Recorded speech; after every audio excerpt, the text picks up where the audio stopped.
Building Design Committee. It is June the 6th at approximately 6:03 p.m.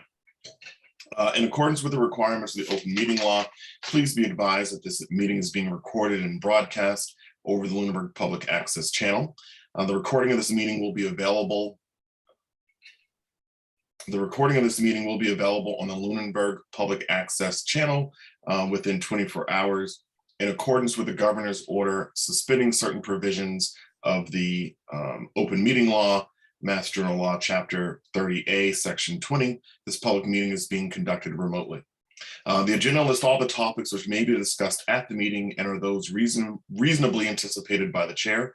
Votes may be taken as a result of these discussions. Not all items listed may in fact be discussed, and other items listed may also be brought up for discussion to the extent permitted by open meeting law. Public participation is encouraged, and public comments may be welcome during committee member discussions at the discretion of the chair.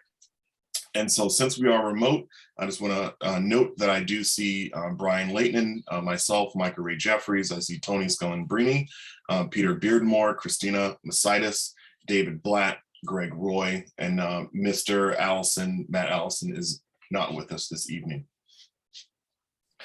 So first matter of business is the public comment. Are there any public comments from the public? Seeing that we don't have any public with us, any public comments from the APDC? None tonight. And any public comments from the committee members?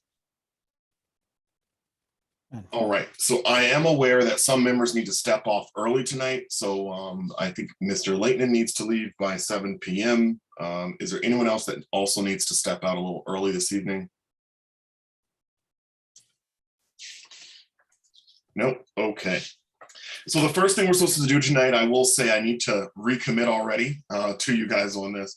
So the idea was to review a draft position paper on our storage needs and child-related services. With your permission, I'll need to email that over to you guys for approval between meetings. So that way we can get that out to the different boards and committees.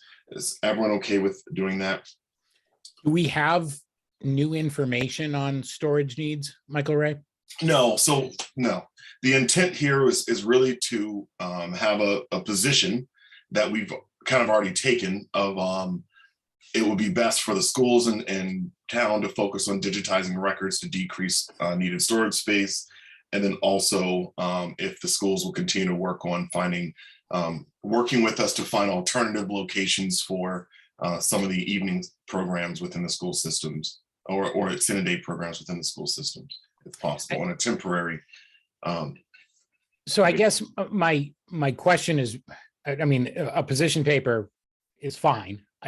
It seems as if from the discussions that I've observed in select board meetings over the last couple of months since we came up with this position, is that there has been considerable developments with respect to what our storage needs are going to be. Yes. And so what I'm getting to is, when are we going to know? And has the town manager communicated a timeline whereby we can come up with some sort of new estimate? Yeah, unfortunately, a lot of the, as you know, the funding for the first step of the digitization process on the school side doesn't come into effect until July. And my understanding is that this is a high priority that Heather's going to work on right away and get the ball moving on. But I don't have an estimate yet until we have that contract in place for when that work, the first stages of that work will be done. But I think that there's as an ongoing thing, I do expect that, we don't have any design development money. I do expect that as we go through the year into the fall, that we'll have a better indication of when we expect to have a better understanding of what their storage needs will be. So. Okay, I don't want to belabor this, but my understanding from the appropriation that we made from the capital plan that we appropriated was that is funding digitization as well as some other correct document consolidation projects. My understanding is that is not funding an estimate or planning based on the new information that we have in terms of what leeway we now have when it comes to digitization. right? So in my mind, and please correct me if I'm wrong, because if I don't understand this, that I most likely don't understand this, but in my mind, we have new information based on what we could prospectively do with respect to digitization and disposal of documents, more so than we had even when this capital planning article was conceived back in late 2021. So that's doing work. It's doing a quantity of work that we agreed to, but there's additional opportunity available to us when it comes to digitization and disposal that we weren't even aware of 6 months ago. Yep. And so in my mind, what we need to do is an assessment of that information relative to whatever we calculated a year or two ago in the TCP project, and then come back with new numbers based on that information for each function in town. And I understand that that's a lot of work, but I don't think it requires an appropriation. I think it just requires work. But again, I could be mistaken about all of this, but please correct. No, I think Peter, that you're dead on everything you said. I think that what maybe we're having a disconnect on is that ultimately what we need to have a total storage space needs number from the town, and we need to have a total storage space needs number from the schools. That although Heather is in a position with certain information now to make a best estimate, that we will be able to make a better estimate once the project is underway and there's an identification of just how many records are going to be able to get purged. Because that's a big component of this, is significantly decreasing what we have that we're currently storing, and then as we go forward, a digitization process, so that way everything is being digitized as we go forward. My expectation is that as we go into the fall and that this work is underway, that we'll have a better indication of kind of what percentage of stuff is being saved, what is not, and I think that we'll have a better educated guess in a couple of months from now on what the town's needs are. Now, on the school side, they haven't undertaken this kind of project. And so the point of the position paper is really to get it out there to them sooner, that this is something that we would like for them to focus on. And that way, with the intent being that it decreases overall square footage. My comment about the appropriation was that when we get to the point that we're looking to design something, I think that's the point at which, when we're looking for appropriating more, when we're looking to get more funding to be able to design whatever solution is that we come up with, that to me is the drop dead point, that we have until that point before we need to get all this information. So I would just, if I could add one little bit of detail here, sure, Michael Ray, in terms of what I think we need. I think we need a few columns in this analysis. We need what our total storage space need is, probably by department. Because the way I'm thinking of this, and again, I could be completely wrong, I've never worked for a municipal government, is that there's sort of long-term storage needs, right? Like stuff that we just have to have somewhere. Yep. And then there's short-term storage needs, like it needs to be in the town clerk's office, or it needs to be in the assessor's office. And I think that if we're going to go forward at some point, looking for an appropriation, we should at least have that conceptualized in terms of not only how much space do we need, but how much space do we need as part of any given function. Correct. I think the data that I emailed out, we do have that information, Peter. Yeah, but it's old. It's based on old numbers. Old rules, I guess, is a better way to put it. I think that what's good from it is the short-term stuff. I think that the last go around, the intent with this board was really to keep and I see your hand, Christina, I'm going to call you next. I see the short-term stuff was really, I think, our focus in our last kind of round of doing this while we were named the TCP design committee. And I think we really did drill down, and other members can chime in if you don't agree, but I think that we drilled down a lot of that short-term stuff And I think the space savings really are on the long-term storage, because that was thousands of square feet. And so if we can eliminate all that long-term storage needs, or the vast majority of it, then that is where I think we're really trying to save. The stuff in office, all the short-term stuff, I think we've already really minimized that as is. But Greg, Roy, I see your hands up. So Christina and then Greg. So just off of Peter, we have clear definition from the state at this point at what can be digitalized and what can't, because Christina, your mic is we just lost you. Yeah. Yeah. Or we heard you, but your volume decreased. Far away from the mic, maybe. Sorry, can you hear me? Okay, so I guess what I was saying, to Peter's point. Oh my God. You're in and out. All right, is that? Hold the mic to your. It's the computer setting. You're in and out. Yeah, Christina, you may need to drop off and join back in. So Or change inputs. Is that better? Or go off video. It is better. Yeah. So I'll drop off. Okay. All right, Mr. Roy. I missed a meeting, or maybe even two. So I'm glad to see that we're tackling this space needs, because something you just said about, when it was called the TCP committee, we definitely discussed storage needs mainly by department, but in my view, we never looked at it from a global standpoint. I just felt I was left feeling like there was probably room for efficiency relative to the storage needs. If we were to look at this from a town perspective and not just, like, I understand what Peter's saying. There are definitely things that the assessing department needs and the planning department needs and the conservation. But I just felt like if we looked at this from a global standpoint, and I'm really glad to see that the town is doing this now, that there's definitely got to be room for efficiency. So, I think that's a very good thing. And I think I said it before too, that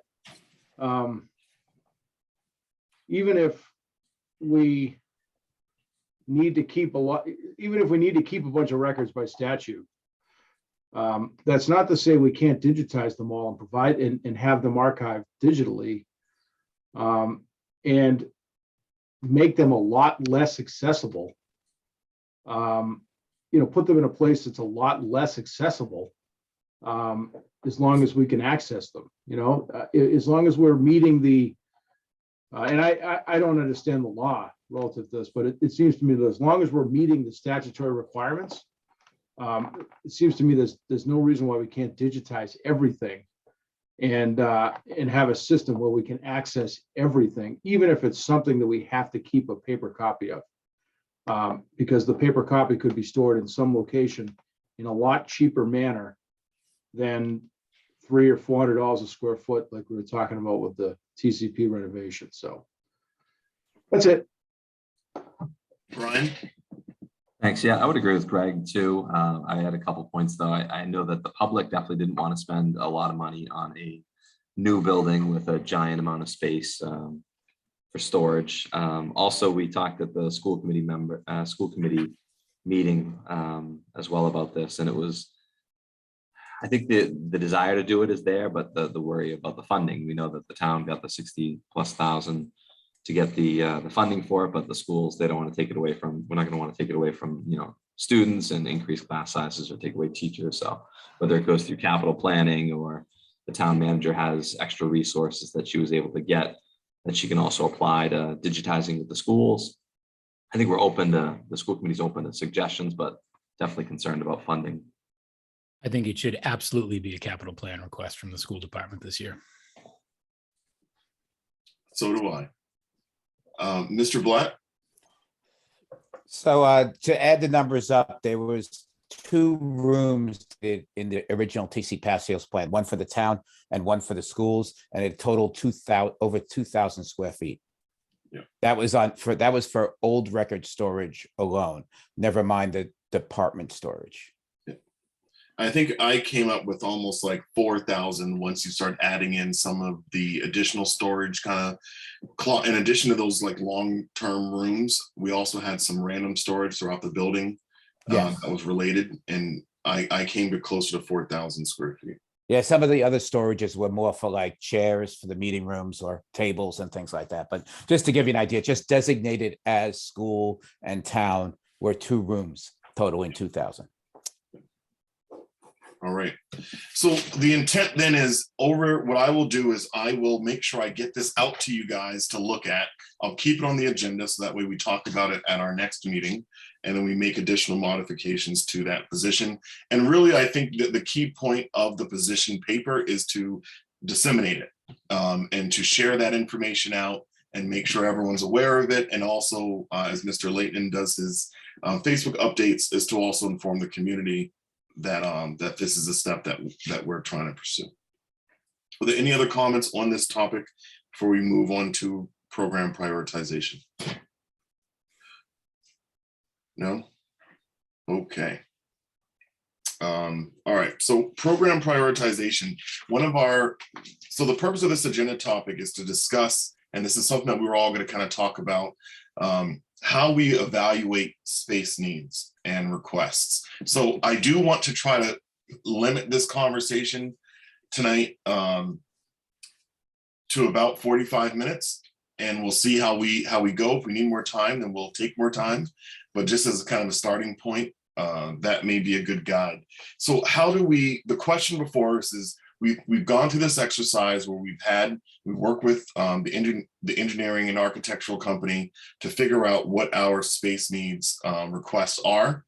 How do we want to reevaluate those requests? So I heard one thing already, which is storage, but if we can just kind of have this discussion on how we want to reapproach this. And Greg, do you mind if I call upon you? Since I know that you had a lot of work previously on this, if you wouldn't mind just starting this discussion for us today. Sure. So, and again, I apologize here. I missed the last meeting. It's good to see your pretty faces again. So we're looking at kind of taking another look at the way we prioritize space in the TCP project. Am I understanding that correctly? Yeah. So when we did it before, we spent a good amount of time, I'd say 2 to 4 meetings, inviting the various groups of people, other than the town departments, other than like we didn't have planning board come and the town clerk and all that, but we had all the other people like school department in particular, Boys and Girls Club, Lions Club, PAC. I'm missing a few, I'm sure, but come and present. And then we sort of just lined them all up, and we all came up with a ranking. We all ranked them, what our priority would be. And then we did an average of how they ranked. I don't have that analysis at the tip of my finger at my fingertips this evening, but that's how we did it before. And based on that analysis, we basically just applied the space needs that we had for priority 1. Okay, we have leftover space, so we went and did priority 2. Okay, we have leftover space, so we did 3, and on down the list. And the ones that didn't have, when we ran out of space, we sort of cut it out. I mean, I'm summarizing and truncating, but that's more or less what we did. I thought that was a very hard process. There was folks in town that were probably, it was a hard process because there was definitely more need than we had space in the building. But I think that now the analysis might be slightly different. And then again, I think to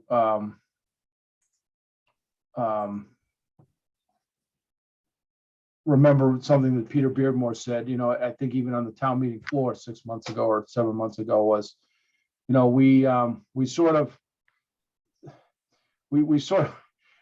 the building that we had available. You know, we figured out how much space we had available and we prioritized to fit the space that we had, not necessarily an analysis based on what our true need is. You know, if we were to start from scratch, more or less, you know, what is our actual need? You know, the analysis is different, that, you know, that we had a building that was whatever, 55,000 square feet. You know, would that analysis have turned up something different and come up with a different cost estimate if we weren't starting with a 55,000 square foot, and I'm rounding, sorry, 55,000 square foot school building. So this is all a preamble to hopefully other people chiming in. I think that the analysis probably ought to be a little different. You know, I think that we need to really things like taking really hard look at storage space is great, but really drilling down on the use. I also think I've had a conversation with Mr. Scullambrini as well.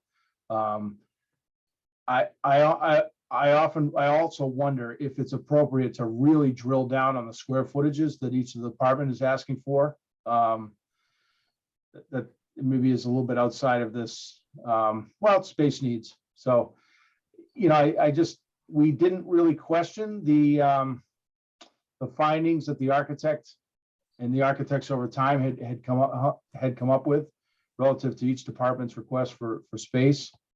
And I'm not saying that they're out of whack. I'm just saying that, you know, we probably ought to really drill down and be convinced that we're programming only enough space, you know, only the space that we need, and then be really intentional about future proofing in a way that's really flexible, so that, you know, we're not necessarily just throwing in an extra space in everybody's suite, but we're really being intentional about, you know, how we're going to manage future growth and things. So, so anyway, I don't have a real good like outline of how we should proceed, but that sort of hopefully that sets the plate or sets the stage for where we were. Thank you for that, Mr. Roy. I just want to come back to Christina in case she had anything that she wanted to offer before I call on Tony.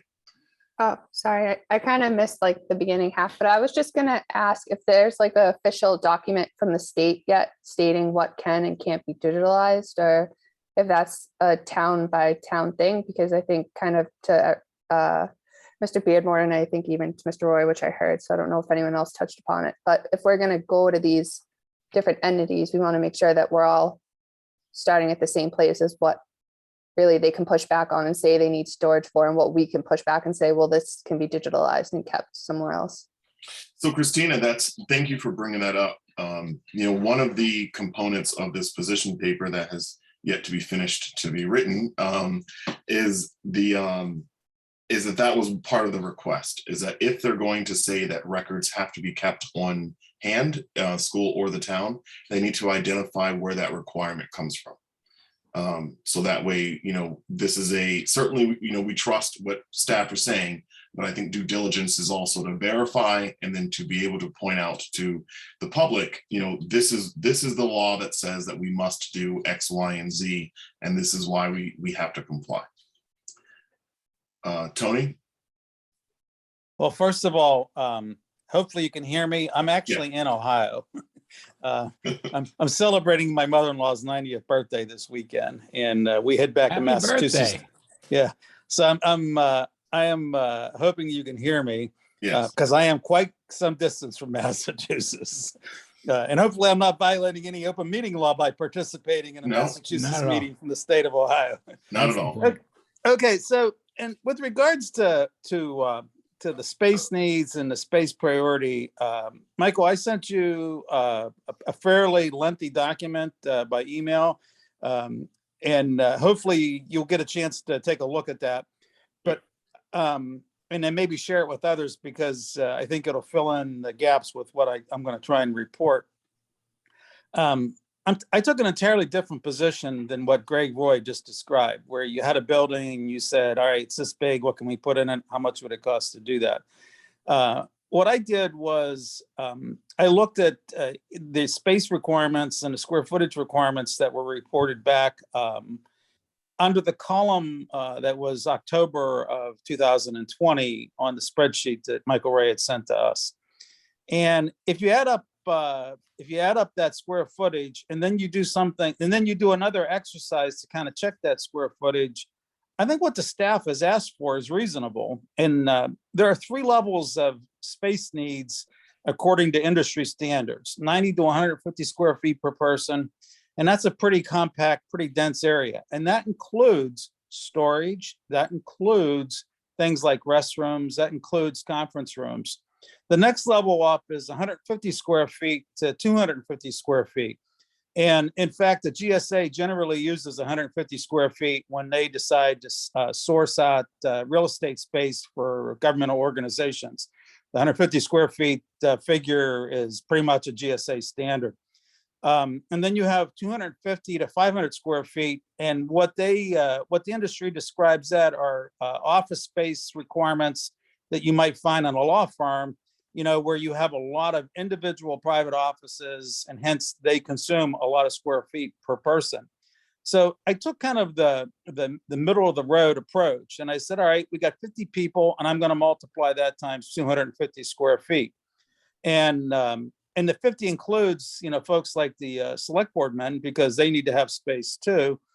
And then, so you come up with about 12,500 square feet. Much different than 55,000. So that was one of the things that I did. And oh, by the way, I then multiplied that times $750 a square foot, which I think, Greg, is on the very high side of what the estimates were for the $55,000 or 55,000 square foot project. And that comes up to about $9.4 million. And if you're looking at providing new or newly renovated space for 50 employees, and they're going to get 12,500 square feet to divvy up in conference rooms, storage space, private offices, cubicles, I think we could sell a $9.4 million project. So, but then the second half of this is there's a bunch of things that aren't related to town administrative functions, that need to be satisfied. And some of those space needs I think are very high priority needs, like, the extended daycare, clearly the ACE education piece. That's while we may agree or disagree as to whether this should be something that this committee should be involved with, or if Brian and his committee at the school, in the school world, should be involved with, that is a bona fide need, and someone, whether it be the town or the school, has to deal with that. So that's where the costs really start to rise, because those square footage requirements are significant. And if you use the $750 square foot cost estimate, you could get to $33 million if you wanted to satisfy all of those space requirements. And so that's the approach that I took, is to say, what do we really need for town administrative functions? And then have a break point and say, what do we need that are valid priority projects for the school and the community? And then add those in after you've dealt with the 12,500 square feet. And I think that both Town Hall and Ritter could probably satisfy, with the right types of design, the 12,500 square feet. And if we couldn't, we would consume a little bit of space at TC Passios, to satisfy those administrative requirements. One last comment. There are certain town functions that have to be made accessible to sexual offenders. And those sexual offenders can't be in buildings where kids are. And that's a legal issue that we would have to take into consideration if we decide to merge things like extended daycare and the ACE program, into TC Passios with town functions. We got to keep those separate, as I understand it. And I may be wrong about that, but that's something that has to be looked at by the appropriate legal authorities, before we start meshing kid stuff with town stuff that requires, some sort of a barrier between sex offenders that need town services. So that's it from my perspective. And Michael Ray, it's a long piece. I don't know whether you want to share that with the others, but I did take a fair amount of time when I pulled that together to think about what how the space approach should be. And it's entirely different. I didn't look at the building and say, how can we use the building? I said, what do we have that we need to provide functions for? And then what's the square footage requirement? Yeah, I thought that was some really good information, Tony, that you sent over, and I will distribute it after the meeting. One of the things with open meeting law is that although you can send the information to a chair or to a clerk, that I can't disseminate it until we really are, if it's an opinion or something for deliberation from a member, I can't disseminate it until the meeting or after the meeting. I understand that. That's one of the reasons why I only sent it to you. Yep, I will share Okay. it. Alrighty. So thank you for those comments. And Peter. So I appreciate Mr. Scolambrini's. It's interesting. I think we came to similar conclusions, perhaps, or would lead in the direction of similar conclusions, but I took a completely different approach. And my approach was what I'm calling a priority decision criteria for determining new municipal buildings. So I do not have expertise enough to say we should assess the assessor's needs versus the tax collector's needs in a different way. Like I don't know how to do that. But what I do have the ability to do is think of what I perceive as our most pressing needs, how much money I think we have, and what we have for available resources in terms of existing buildings and properties. And so I came up with 7 criteria in order that, by the way, jives with my king for a day scenario as well. So I'll briefly go through the 7 criteria. And I wouldn't even call these criteria, they're just priorities. First is to determine the budget. What can we afford with enough debt capacity to address Turkey Hill in a decade?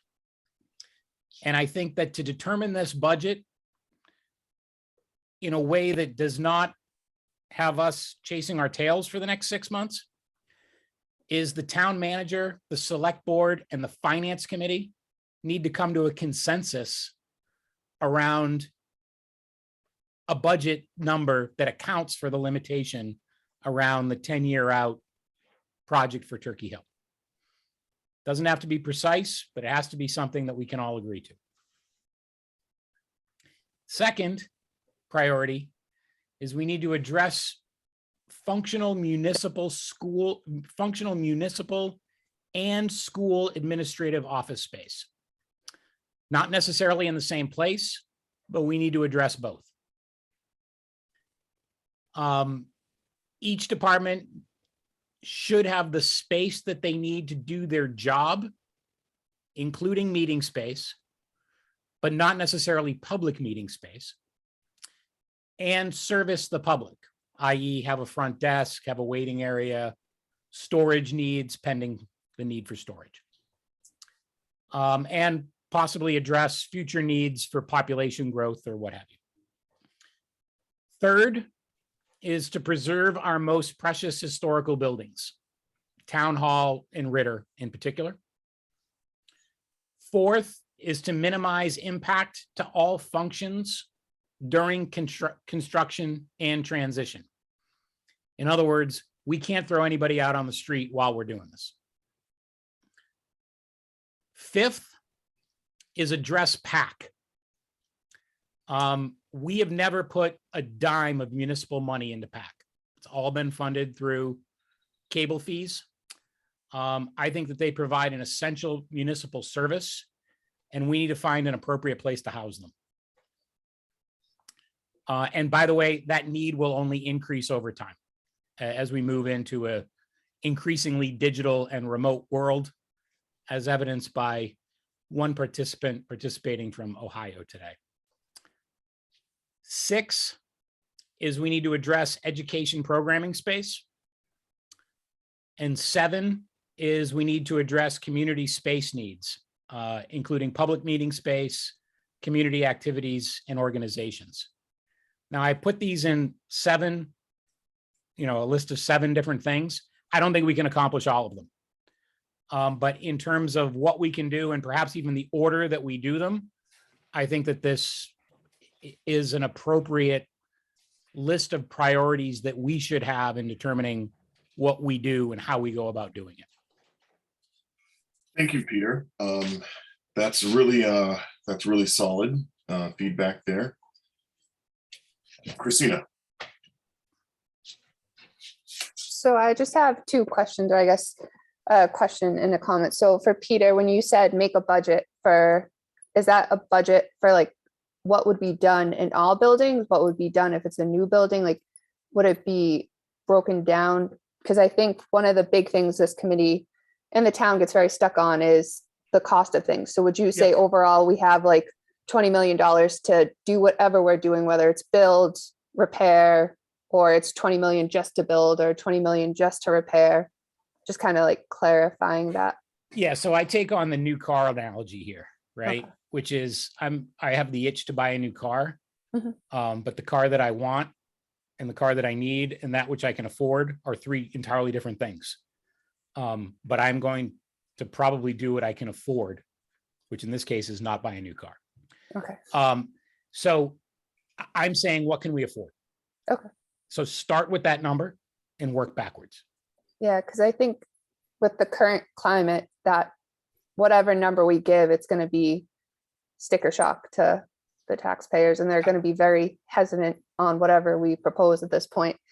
And it kind of goes back to what Tony said, where it either gets passed to the town or gets passed to the schools. Well, either way, it It's gets all coming out of our back to the pocket. town. You're, So, you're yeah. absolutely right. And I'm doing this, the approach that I came here in terms of mentioning Turkey Hill in the number 1 priority is because in my mind, it is part of the number 1 priority. We have a job to do here, but we cannot do our job and torpedo an out project. Right. So, and part of the salesmanship that you mentioned, Christina, in terms of how we sell this to the town is not, we tried build to the need, air quotes, didn't work, cost too much, right? Well, how do we figure out what that number is? In my mind, we even tried, and it's been the source of frustration for our select board. Oh, we'll do a survey at town meeting. Well, how's that working out for us? We're 0 for 2 in the last year around following the results of surveys as guidance for what we're going to do. So in my mind, let leaders be leaders. Insist on guidance and decisions from our leaders. Who are our leaders in these matters? Well, in my mind, absolutely the town manager, absolutely the select board. And because this is a financial consideration, I think that the finance committee should have a voice in this as well. If we can get all 3 to agree to something that we all agree is a financially responsible approach, I think we can sell that to town meeting. I also think you kind of have to get the school board involved in whatever we do, because they carry so much of the town weight and money at this point, that if you almost have them and obviously other committees on board, like the historic committee, if we can save the buildings, I think just the more people we get involved Again, at this point, the Again, better. a budget number is a budget number, right? So there is a bit of calculus here, right? The school committee has a formula. I don't know if they've all agreed to it, but there is a formula in place that we've used in the past. It has not been updated to determine what the renovation or replacement cost is of TC Passios, right? The town employs financial advisors, right? Like we can do this work, right? And come up with a number that is vetted by our financial advisors and that is going to leave enough money left over to accomplish our educational needs. And whatever that number is, if it's $10 million, if it's $20 million, if it's somewhere in the middle, I don't know what it'll be. I really don't know because the work hasn't been done yet. But I think our number 1 priority should be to do that work first.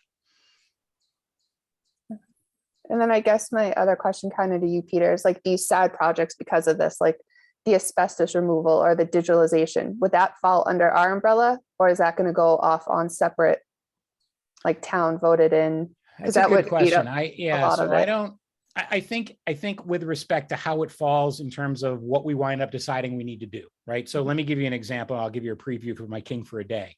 I'm not solving the TC Passios building asbestos problem in my King for a Day problem, right? Why? Because by the time we get down and knocking down the north wing of TC Passios in my plan, we'll be applying for retirement probably, right? I mean, it's going to be a ways out. So I have not included that in my plan, but that's not to say that it doesn't need to get done. It's just I haven't included it. Okay. I think we've seen it too in the capital plan. There's a lot of time asbestos removal in the capital plan for lots of buildings. All right, Dave or Brian, do either one of you guys want to chime in on any of the how we prioritize going forward? I was going to I just yield to want- Brian. Brian. I just wanted to mention what Greg Roy had talked about, just the previous priority list. I had that from a previous minutes, so I could share that with everybody. I don't know if I need Please. to share my screen, I could do that, Sure. or I can just. This is just from the minutes from October, well, a while back. So I can share my screen.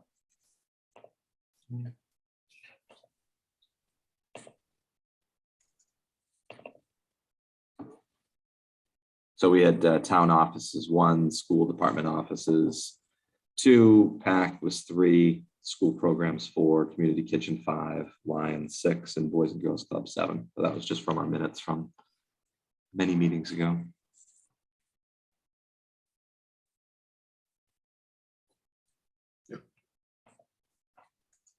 All right. Mr. Blunt, would you like to chime in I have a- before I go? May I ask a question of Brian? What school programs? Those are the 4 programs that the superintendent had talked about before. Okay, thank you.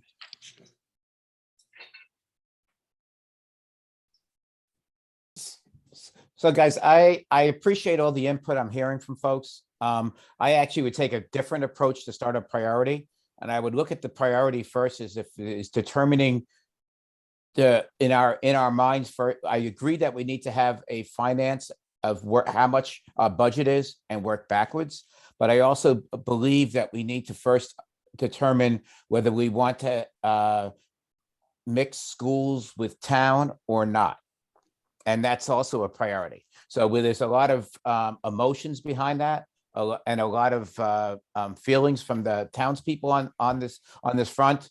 As Tony mentioned earlier, it might be some legal ramifications of combining the two, but I think it's something we need to determine. On that, I also look at the historical buildings differently.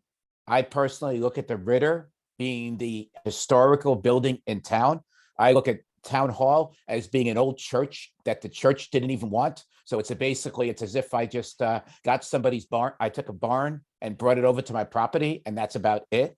But that's what I believe, is that I believe Ritter is the most historic and the nicest, and basically exemplifies the town of Lunenburg the most in this scenario.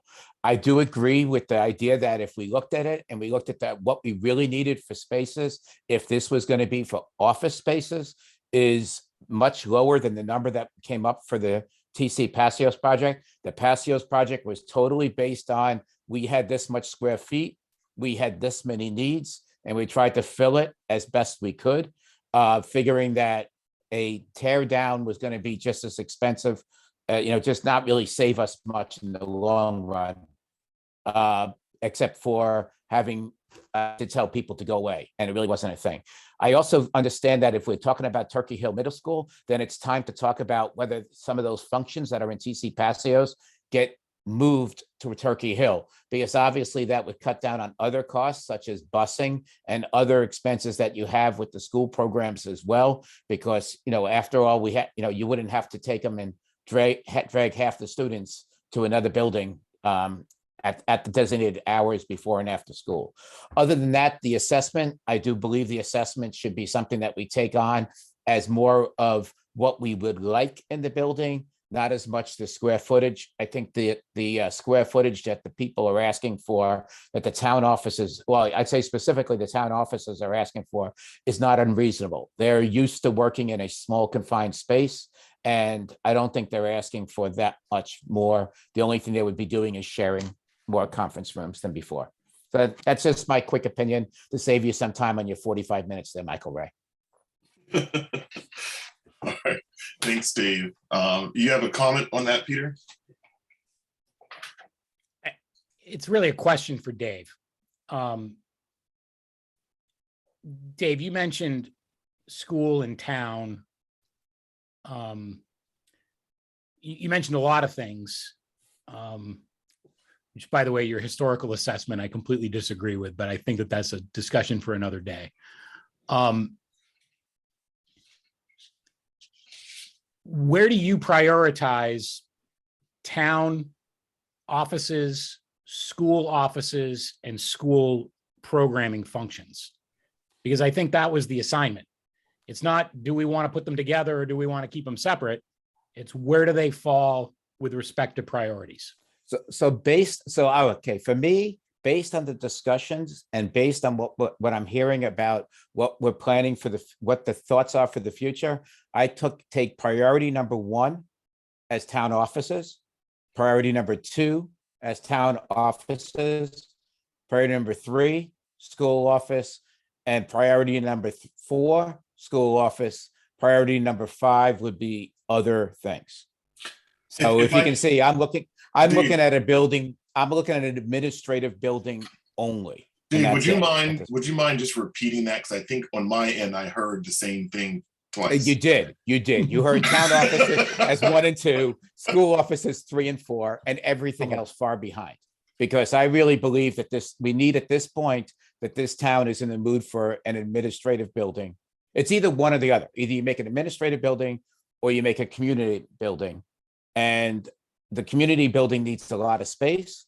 The administrative building you can do in as much on a budget, I would say. So Dave, could I, and we're getting ahead of ourselves, but could I offer another Sure. option, or another question, which is, in your mind, do the school administrative offices and the town administrative offices need to be the same building? Not necessarily. Okay. Okay. I look at this as that my top priority is the town. Okay. Because Fair that's as somebody who's, especially at my point, I'm not looking at dealing with the school that much. I deal with the Boys and Girls Club more than the school. And the biggest pain in the neck in this town is having to go to 2 buildings to deal with the town right now and cross that busy street. And it's awful for our employees. So Tony, before I call you, I just want to offer my own opinions here about what I think, how I think we should prioritize. So I think that maybe I'm kind of in between most of what's already been said, but for me, it's administrative needs of the town plus 25%. It's administrative needs of the school and plus 25%. And then also a gym and a kitchen, and then extended day and all the, that we need to have a long-term plan for extended day. That's how I would prioritize. That's kind of the top of the list. But there's also, and this goes into part of the next part of the agenda, but I want to offer a couple opinions or comments on that. Going throughout this process for the last couple of years, I've heard a lot of comments. I've heard someone say to me, I pay your salary, which, would be great, but, unfortunately. We do pay your salary. You do. And I appreciate every penny of it. Right. Checks in the mail. But my salary is $0. Yeah. I've heard comments, that the town's going to do what they want to do anyway, that the opinions of the people don't matter. I've heard people say, I'm not spending $1 more on kid services in Lunenburg. But I think that ultimately how I look at it is, what do parents need to get to work? That, if we want to keep people in our community, that we have to me, this is a question that we have to answer. That right now there's a service that we're providing to parents, that there's a safe place for their children to go, not just during the school year, but also in the summertime as well. And that's what extended day provides for parents. And the costs are affordable. Childcare is outrageously expensive. And so, extended day, on the other hand, is more reasonable and is more affordable. But we have to, in my opinion, the town has a responsibility of assisting parents with providing them with a safe place for their children to go before and after school during the school year, and also in the summertime for a couple of hours when they have to go to work. I think the town has an ongoing responsibility to our senior population, who receive generally 0.25% of our tax dollars, even though they make up about 30% of our tax base. And we have to continue to provide services to our senior community. They don't ask for much. They do ask for a gym. And so I think that that to me is a must. And then our town seal is this image of a farmer, of a farm. And we say all the time, we're a farming community, but we are and no secret to anybody, we're one of the fastest growing communities in town over the last 10 years. And I believe our population has increased by 40% in the last 20 years. That's pretty substantial, and that's a lot of growth. And if we want to maintain that rural identity, we need to do more for our farmers. And what we keep hearing from the agricultural community is that they need a commercial kitchen. That maintaining commercial kitchens are expensive, and that if we can find a way to provide a commercial kitchen, that there's a model that's out there that could be self-sustaining, that the town makes an initial investment, but that through renting the space that it can maintain itself. It also provides an opportunity because we're only 2 towns away from Devens, and every weekend is a drill weekend for the Marines or for the Army. It is the only really Army installation that's around. And so there's thousands of people that go through Devens every single week, every single month rather, thousands of people, and they all have to get fed. There's a business out there that can be had. There's a kitchen, and someone can get a business going to provide catering services to those units. To me, these are all things, and if we can bring in some of our fresh vegetables on top of it, even better. So I think that it's important, again, that we focus on the needs of the town, specifically administrative, schools administrative, but that we have to keep in mind the services that we're already providing to our seniors, to our parents. We have to continue to provide those services. And why I think it's so important, because I don't know if this future building is going to need to have extended day in it. But the question that you brought up, Tony, about registered sex offenders. Registered sex offenders are entitled to receive town services. I think most of them are aware of the restrictions that are imposed on them.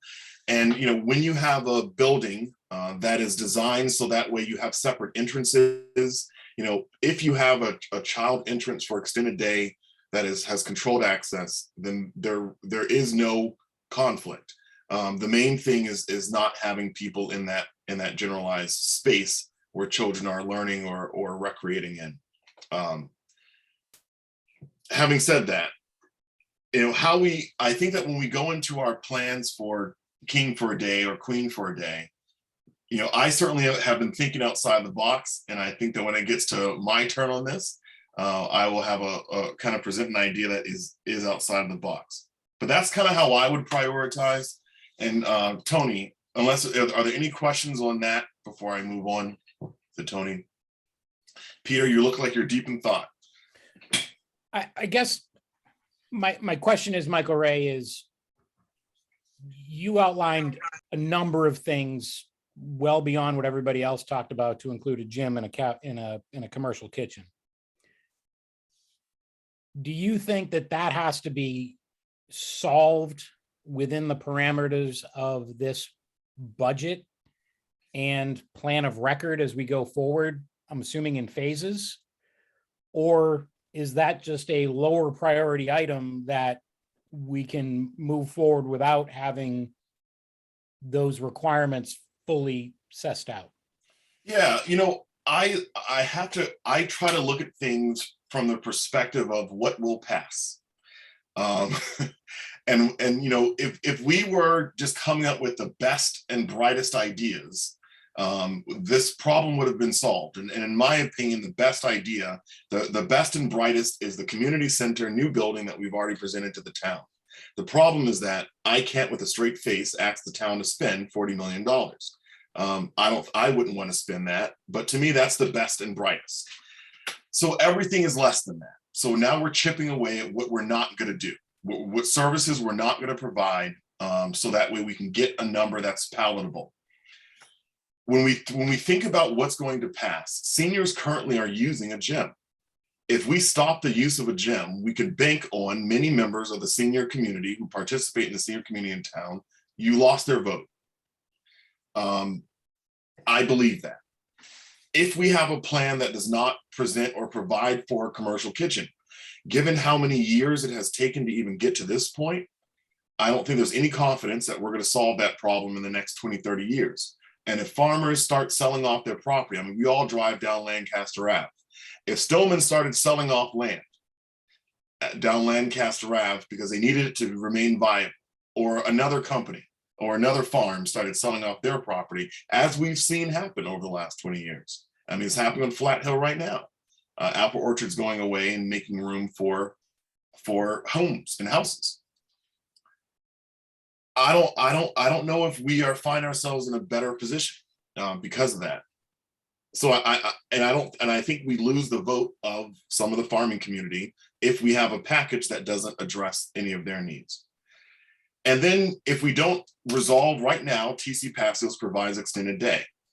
If we somehow lose extended day and we don't have a plan for it that's viable and well thought out, that gives people the warm and fuzzy, that it won't be problematic for them, or that they're not going to have a problem sending a kid to extended day, we lose a lot of the parents who rely upon that service. So losing the gym and kitchen, to me, we lose farmers and we lose seniors on supporting any kind of plan. And then we're only talking about how many people are willing to pay for a building that's for town administrative needs and for school administrative needs. I hate to say it, I don't think that there's an appetite in town for people to spend a lot of money on those services.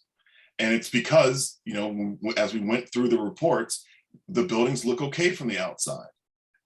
People drive by, they see two pretty buildings, and they don't understand what the problem is. And so, you know, what do? Do you let the buildings fall apart on the outside while addressing the interior issues? You know, we've taken kind of the opposite approach, where we've addressed the exterior issues and haven't addressed the interior stuff.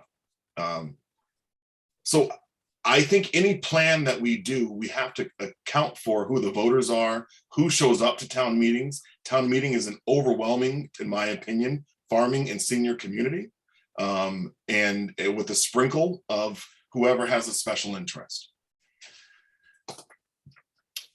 Tony? I have one question for Peter, and that is, how do you decide, using your analogy, how would it be best decide what the budget figure should be? You know, using like what price car are we going to buy, and how do we determine that, Peter? How would you do that? I thought we were going for the Bentley myself, but that's okay. I think we tried that. So Tony, the background on this is that we did agree upon a formula a couple of years ago to determine what the cost of this new Turkey Hill replacement would be. Okay, so that is a factor in the calculus. That number needs to be updated, but it would be a factor. Let's say it's $30 million. Okay, so you know that you have to have that $30 million in debt capacity in 2032 when you start taking out bonds, 2033 maybe, right? We have a limit of 11% of debt capacity of our total levy to go to debt service. Right now, I believe it's around 9%, but it's falling off precipitously because we're paying off some old projects from 20 years ago over the next few years. So the financial calculus goes into, okay, if we're going to borrow X amount of money next year or the year after, then it's going to probably put us up to 11%, you know, in that neighborhood. We'll start paying that down. What's the debt capacity going to be in 2033? And there are much smarter than me financial experts who figure that stuff out. And I've done it back of the napkin, as I illustrated last fall when I got the numbers, the 30 and the $40 million numbers. You can do it using the Excel spreadsheets that have been provided. But number one, the financial consultants never put their seal of approval on any of this last year. I think they need to going forward. And the town manager and the select board and the finance committee, for that matter, never put any kind of parameters around what that financial plan should be. And in my mind, it's compulsory. I think that is the reason why it failed. Because there was no financial plan. You could have, now there was no mathematical argument that you could drop $30 million in the middle of this and the financial plan would work, but there was never it should be 20 million or 15 or 25. And I think we need to come to that analysis. So you think you could come up to that? You could come up with a bogey, a 10 million, 15 million, Yeah, I mean, 25 million. it's horseshoes and hand grenades, right? I mean, it's just not, this is imprecise, but it should be enough to persuade a voter that there's some logic here, right? And to date, we've had a complete absence of that logic. Okay, thank you. Brian, I'd like to give, so we're kind of at time here, and I think we've had a good discussion, but we will come back to this for sure. This is not the end of this part of this discussion. So, really, I think part of the goal tonight is to get these ideas out there, to have a good discussion on kind of how we're thinking about reprioritizing. But I also, the next phase of this tonight is to start talking about our King for a Day plans and what we would do if it was up to us individually to decide what to do and how to do it, to kind of start vetting that process and hearing from one another what we think. But I want to pause. I know Brian has to leave here soon, just to give Brian the opportunity to speak on this or the next topic. Brian?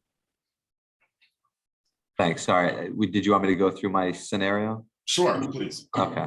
So I cheated. I came up with two, but along with whatever you were saying, I think it was the idea of cost savings and making a realistic one that we could sell.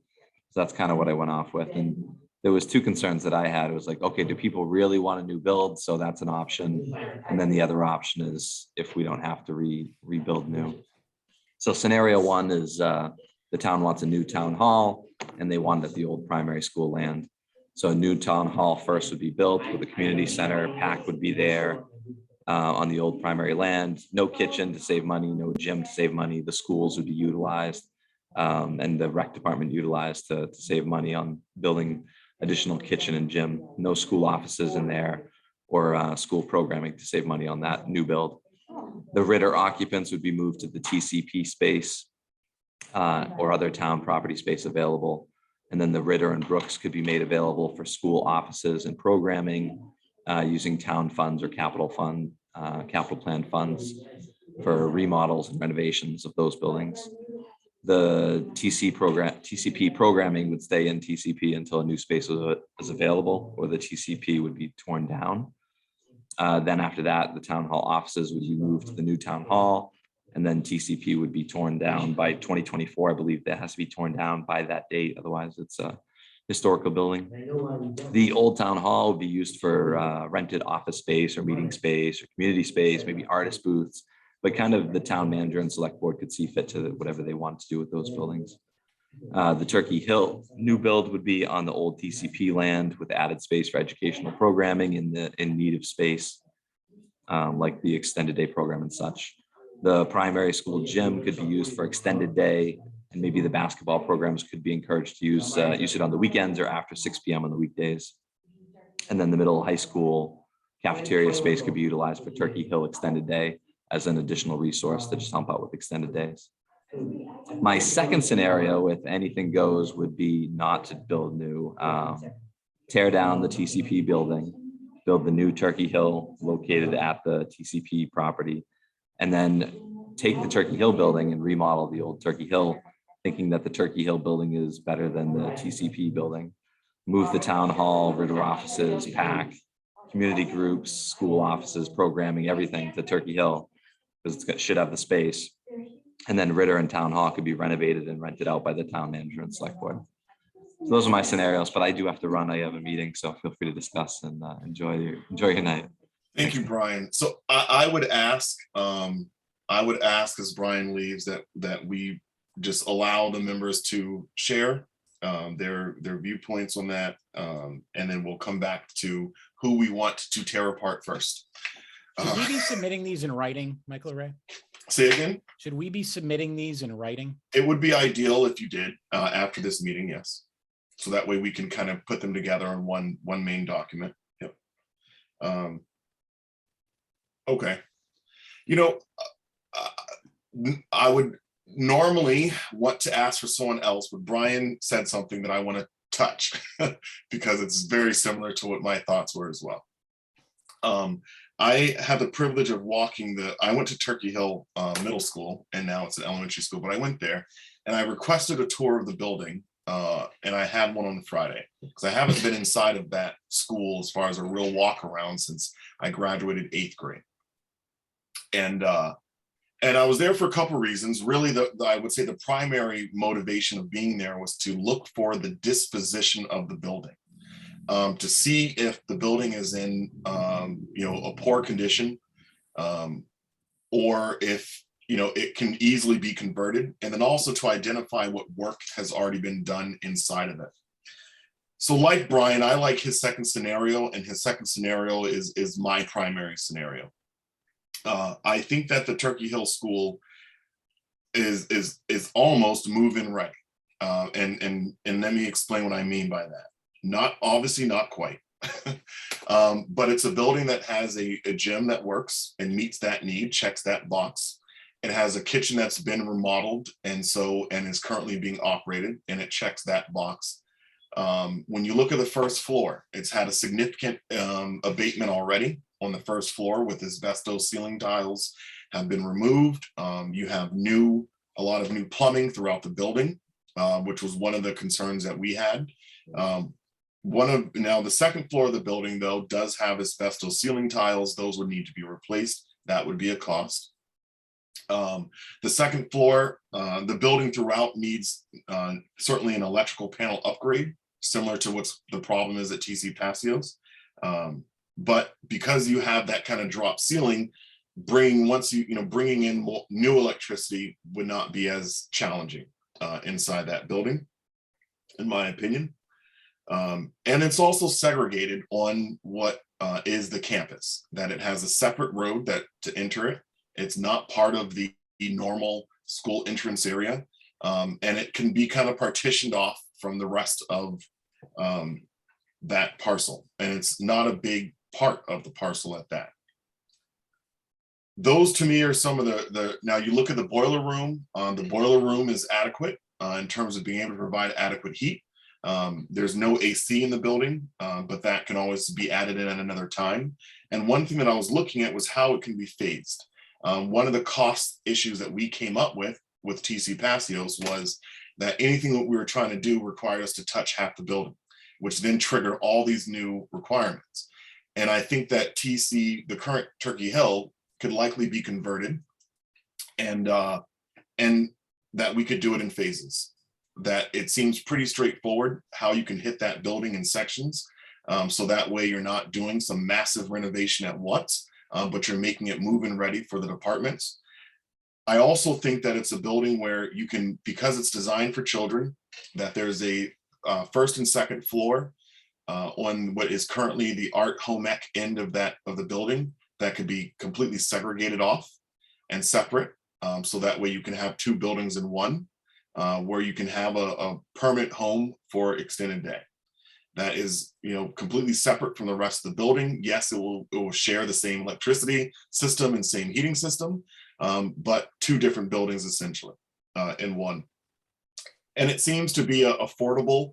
Walking through there, looking at the challenges that we were going through with TC Passios, it seems that may be the way to go. On the buy-in side, although I personally think that the current location of TC Passios is an awful location for a future school, and I think that because of my background as someone who's been a police officer, physical security, I just don't think it's a good spot. But I also don't think that, I've heard many parents say it's a school campus, it's a school campus, it's a school campus. And I think that no matter what, that there's a hurdle here that we're gonna have to overcome.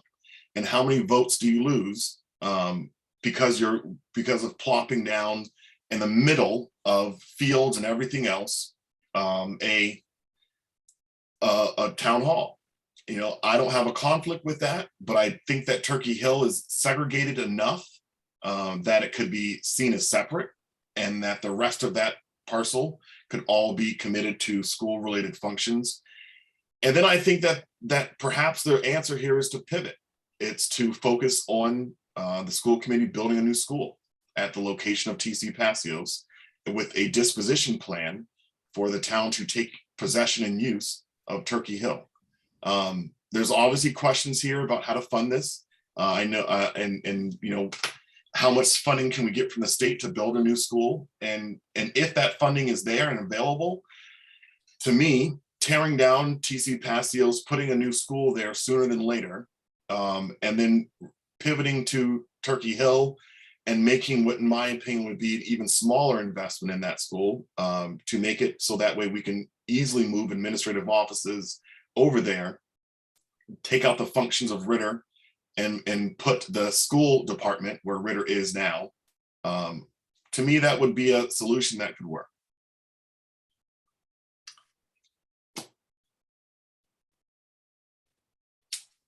Who's next? Peter. So, do you guys mind if I share my screen? Not at all. Do I need to make you co-host? I don't know. No, I don't think so. Okay. Can you see that? Starting to. Yes. Okay. So I put these instead of priority order, in order of when we should do them. And my reason for doing this is that, you know, part of my don't disrupt stuff already in place, I was mindful of in terms of how we deal with the musical chairs here. So the first thing that I would do if I were king for a day is make sure that we have a fully restored Ritter and Town Hall to the highest possible structural systems and access standards. And, you know, either through prioritization of capital planning or part of an initial exempted borrowing proposal. And I don't know what the cost is for that, but I think that that's achievable. I want to point out here that this is not moving walls and stuff yet, right? But just whatever we need to do in envelope stuff and systems, let's do it to the extent that we can. Second is to begin construction on a purpose-built municipal office building to house basically all the current town hall and Ritter functions. So treasurer, tax collector, assessors, town manager, select board, building department, board of health, conservation, accounting, IT, planning, town clerk, veterans, and facilities director. My Kentucky Windage budget estimate on this is a $10 to $15 million project for the tune of 15 to 25,000 square feet. And I also outlined 3 locations in order of priority. The first is 635 Massachusetts Avenue. You might ask, where is 635 Massachusetts Avenue? I would tell you to open the Google machine and type in Lunenburg Police Department.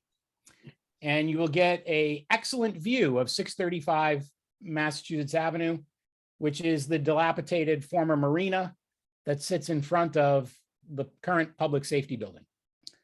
That property has one significant safety problem associated with it, the current public safety building, which is there's no secondary egress. So if a car accident were to happen near the entrance of that building and then a fire were to occur at my house or yours, the fire trucks would not be able to get to us. Purchasing that property in front of the public safety building and building a purpose-built municipal office building consolidates additional functions to include public safety. And I think we can make a nice small campus there that serves a variety of purposes and addresses the secondary egress problem that we currently have. My second option for this new municipal building would be 30 School Street, which is the soon-to-be vacant lot where the old primary school currently stands. And my third option is the current TC Passios property. Now, the reason why it's my third option is really the reasons that Michael Ray Jeffries just outlined around, the school campus issue. But also, if we put it there, we're going to disrupt the programs currently in that building. So in my view, let's not do that. Let's put it someplace else and let that building stand, serving some of its current functions for the foreseeable future. Third is retrofit Ritter to meet the needs of school administrative office space and maybe the ACE program. So at this point, everybody will be, the building departments and the land use departments will be moved out of Ritter, and we make that school administrative space and maybe the ACE program. I think that could be $1 million project if we're just looking at the interior. At this point, it's fully handicap accessible. All the systems are in place. We probably need to do some HVAC work once we make the walls from floor to ceiling. Third is to retrofit town hall for community meeting space. I believe that town hall should continue to serve municipal purposes, to include select board meetings and committee meetings, but that the first floor could serve a variety of different meeting space needs. And I think that that could be a fairly reasonable retrofit. Fifth is I think we need to build PAC a studio and office. I think we need to make that investment. And I think we can do that for $1 million to $1.5 million. And sixth, and again, these are in order of time, not necessarily priority, preserve TCP for remaining programming, meaning perhaps demolishing everything except the current cafeteria and the gym and just using that for community space, or tear down the north section and keep the west wing, because we're going to keep school services in there for the time being, until such time as the school committee figures out what they want to do with that property in relation to replacing Turkey Hill. And my thinking there is, as other people have outlined, perhaps we put Turkey Hill in the TC Passios space, or the space adjacent to it, the current Kids Kingdom lot. And, we build to what we need, we move into it, and then we demolish that which we're no longer using. And that could, by the way, also include additional gym space and additional cafeteria and commercial kitchen space outside of the realm of the building, the Massachusetts building program. Or if we built adjacent to it, we could still keep that gym and that cafeteria there for community use. Now, again, I did this with the thinking that how do we keep doing what we're doing while we build? I think that this service could potentially serve all of that, and also do so inside of a budget of, my finger in the air budget is a $20 million budget. Again, yet to be validated by anybody, but I think we could do all of this within that $20 million, with the exception, of course, of the replacement for Turkey Hill.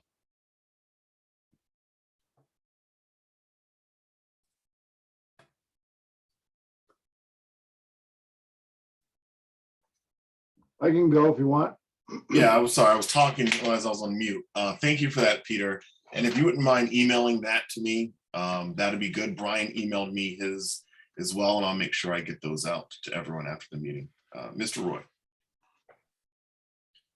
Mine is remarkably similar to Peter's, but it has a couple of nuances.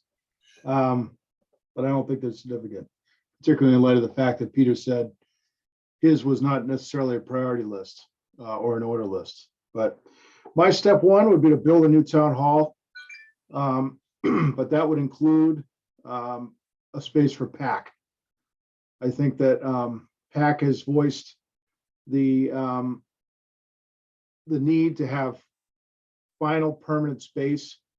So I think renovating space in a building for them that might get torn down is probably not a good plan.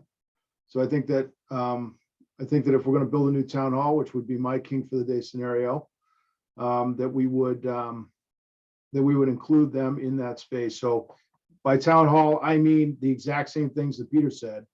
All of the things that are in Ritter and town hall, but I would also include PAC in that. Then step two, I would renovate the Ritter for school administration. And if that means we need to add on to that building or demolish a wing and demolish part of it and rebuild something for, something that preserves the historical nature of the building, but adds functionality to the building, then so be it. But it seems like that could be converted to a good town office, school office administration building.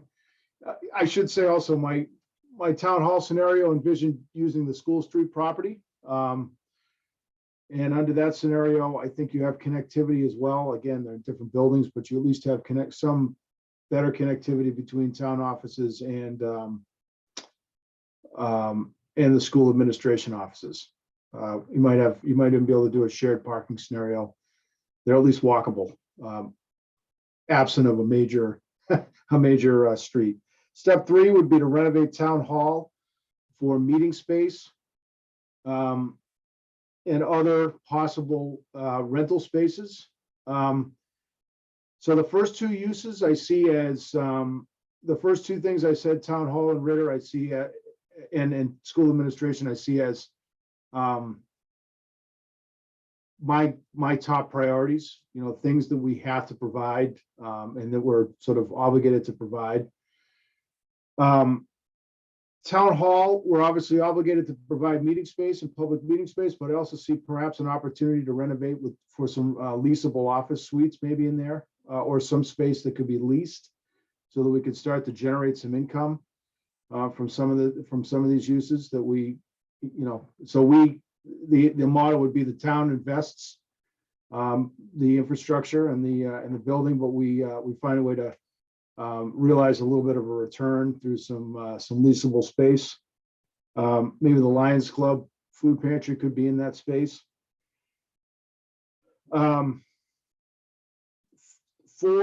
My point four would be to keep the school programs with the schools. So my idea would be to keep the after-day programs and the ACE programs and things with keep those in the TCP building until such time as we think macroscopically about the school needs relative to Turkey Hill, and come up with a plan for how we're going to house all that, but keep all that stuff together with the schools on the school campus.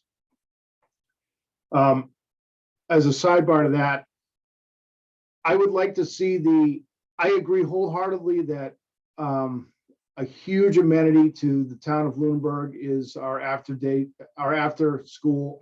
before and after school programs. I think they provide an essential service to the parents. I would like to see those become a little bit more sustainable. I think that, we might be able to look towards a model similar to what I just said about leasable space in town hall, where we can look to make those.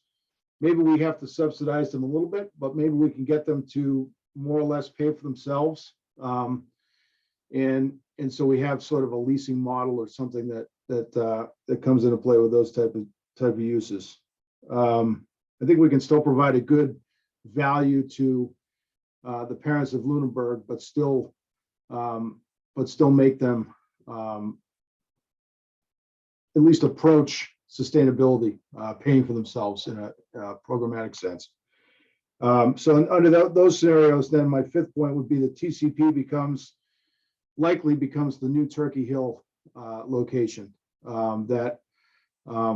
Just going through I was on the committee to rebuild the middle high school project, and having a space in the back of the old high school where we could build a new building, more or less with the exception of the greenhouse, completely outside of the footprint of the old high school, that didn't require us to look at temporary space or moving people out of or demolishing portions of the high school before it was out of service, was a huge benefit. So I think that if we were to do proceed in the method, except for the after-school programs. We have to find ways of absorbing those into the existing school buildings. We could almost vacate TCP for a rebuild of the Turkey Hill School, and more or less build while Turkey Hill's in place, and realize that same efficiency that we realized with the middle high school project. And then I just went one step further. I think I'm a sports guy. I think we need fields in town. So I envision Turkey Hill as fields. I see that as somewhere we build some fields. We're always short on space. So I'll put that in writing, Mr. Chair, and I'll send that along. Thank you, Mr. Roy. That you know, I like what I'm hearing. So that I can certainly sign myself up for everything you just said. Christina, do you want to chime in here as well? Sure. I think I went in like a completely different direction than everyone else did. The way I was kind of looking at it is, with the current climate, I don't really see a new build happening for town hall. So I was trying to figure out how best to reuse the building. So I took a look at the office space at Ritter and saw that it was like 6,000 square feet supposedly. And then I looked at all the town offices from the numbers you sent me, and it came up on their design as 82,000. Oh yeah, 8,200, sorry. But then when you really looked at the numbers, it was just kind of over, I think, like 6,700, but 1,000 of that was storage. So I was kind of looking to put everything town offices wide in the Ritter, which would then open the town hall. And I think kind of similar to what everyone has said at this point, I would just gut the town hall. It's not really good for anything at this point. It can't hold a lot of weight. So just opening it up to be used as a town space, kind of going back to like the farmer's market. What do they do when it rains? Let them go in there. When the Boys and Girls Club need extra space for activities, let them use it. Rent it out to people that need it. I don't think there's anything viable for that building anymore without doing a ton of upgrades. So that was my thought with that. And then the TCP, I can't stomach it. I don't know how other people are going to stomach it, but I can't justify paying for extended day in a brand new building or before school in a brand new, and I'm a mom, so it's my kids that are using it. But at $400 a square foot, it's a lot of money. So putting that in a new school, that's still a lot of money, unless you can find another purpose for it during the day. So then I looked at TCP and I said, well, they have the gym, and similarly, they have a kitchen. Well, that would take care of the lines. It would take care of Matt Allison, who's not here, and his farmers. That would take care of the rec program, because we don't really have a rec program in the town. But wouldn't it be great to maybe start one for little kids or kids and have leagues and a basketball court or a gym for them to use, and keeping the after school in TCP, but kind of demolishing the west wing and part of the north wing for the asbestos. And that way we don't have the overgrowth problem, because the school said they need 12,000 in total, but only 2,000 of that is actual offices.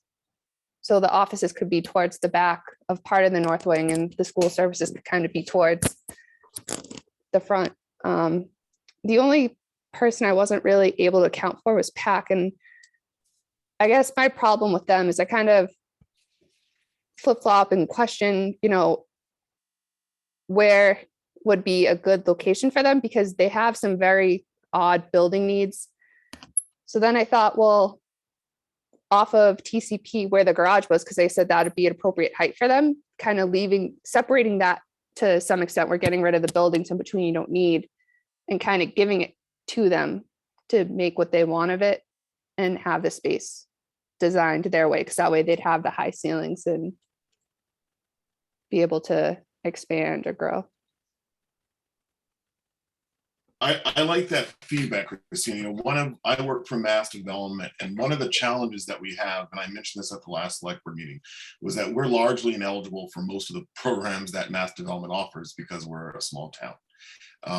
Whereas cities would be eligible for more. But if PAC were a 501c instead of someone in a town entity, they would be eligible for a lot of funding. that they currently are not. And it may be a conversation worth having on the town side with PAC of, is it advantageous to change that structure? And I know I'm saying this on TV right now, and people are gonna, I gotta minimize how much people jump on me for saying this, but I think that there may be a conversation worth having of, of really looking and drilling down what those resources actually are. And if it makes sense that we could do this more affordably if they were a slightly different structured organization. And having said that, today I was at Fitchburg Access Television and I did a tour of their building this morning. And walking around their building, they are a 501c, I think that's what that is. They were able to purchase and secure a building with some community support funding. And I didn't ask them if it was mass development funding, but they're funded by a formula very similar to ours. Our formula is 5% of everyone's cable bills, and for Fitchburg, it's only 4.5%. But regardless, they've had this building now. They used to be located on one of their elementary schools many years ago on South Street, and now they have a building on Kimball Street, and it's a pretty large building. And they have 2 different studio spaces and a space for podcasting, and they have video editing suites for nonprofits. I think they had 3 or 4 of those, as well as a large conference room. So what I was seeing there was just so much potential, a full functioning public access channel, but in their own building. And I asked the question of how much Fitchburg specifically contributed to that building, and they said $0. So there may be a model worth discussing with them, depending on how that funding came about, that they may just be able to do it cheaper. So that's a really good, thank you for that comment, Christina, and hopefully I added some value to what you just said. So again, the purpose tonight is to get these ideas out here. If you can email me after the meeting, Dave Blatt, Brian, and everyone else, if you can email me your feedback after the meeting, that will be tremendously helpful. What I will do is put it all together and send it back out to you. And then I think at our next meeting is to kind of look at some commonalities. I heard a couple commonalities today. Ritter building for school offices. That seemed to come up by multiple people. There was another commonality of using 30 School Street for town offices. And although I personally am not a big fan of that, I think I've heard at our last few town meetings that that's something that residents want. And I think that although we did the survey that Mr. Dearmore referenced, sometimes it's not about the numbers as much as it's about the strength of those numbers. That you might only have 25% that want something, but that 25% may make up 70% of who shows up at town meeting. And so, we have to be mindful of what the community wants, but also what the community, what can pass. So I think that at our next meeting, it would be beneficial for us to kind of look at some of these commonalities and see if there's any clear cut, kind of this is what we all think. And then to marry this to the conversation we had at the beginning of this meeting about how we prioritize how to use these spaces. I know tonight's a lot of information coming out from us, a lot of good ideas. Does that sound like a good approach forward?